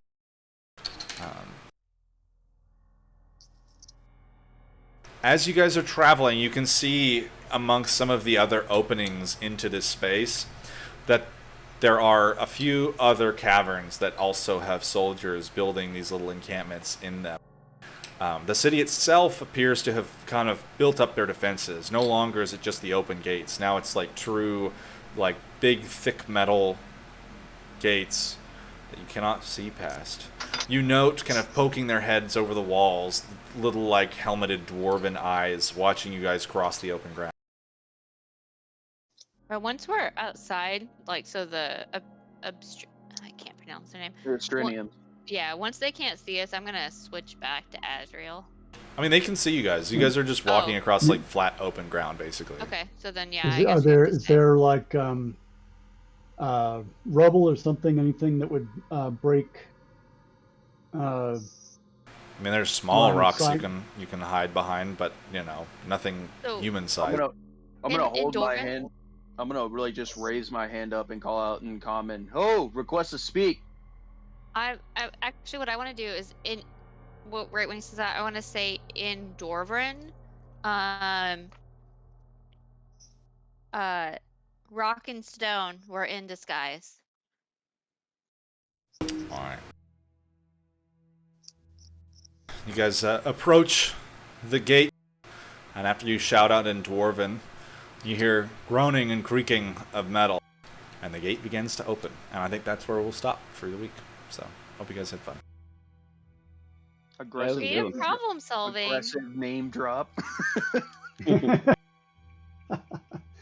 was Good thing good you did roll a teamwork. 1 on that. Well done, Onyx. Well done. Got us through that without incident at all. Could have gone That could have pear-shaped gone quite really bad. Oh yeah. I mean, you intimidated the DM, and that deserves some inspiration. Sure. Sure. All right, I'll see you guys next weekend. But yeah, no, I Yeah. agree. Alright. Onyx should have inspiration for that because that was really cool.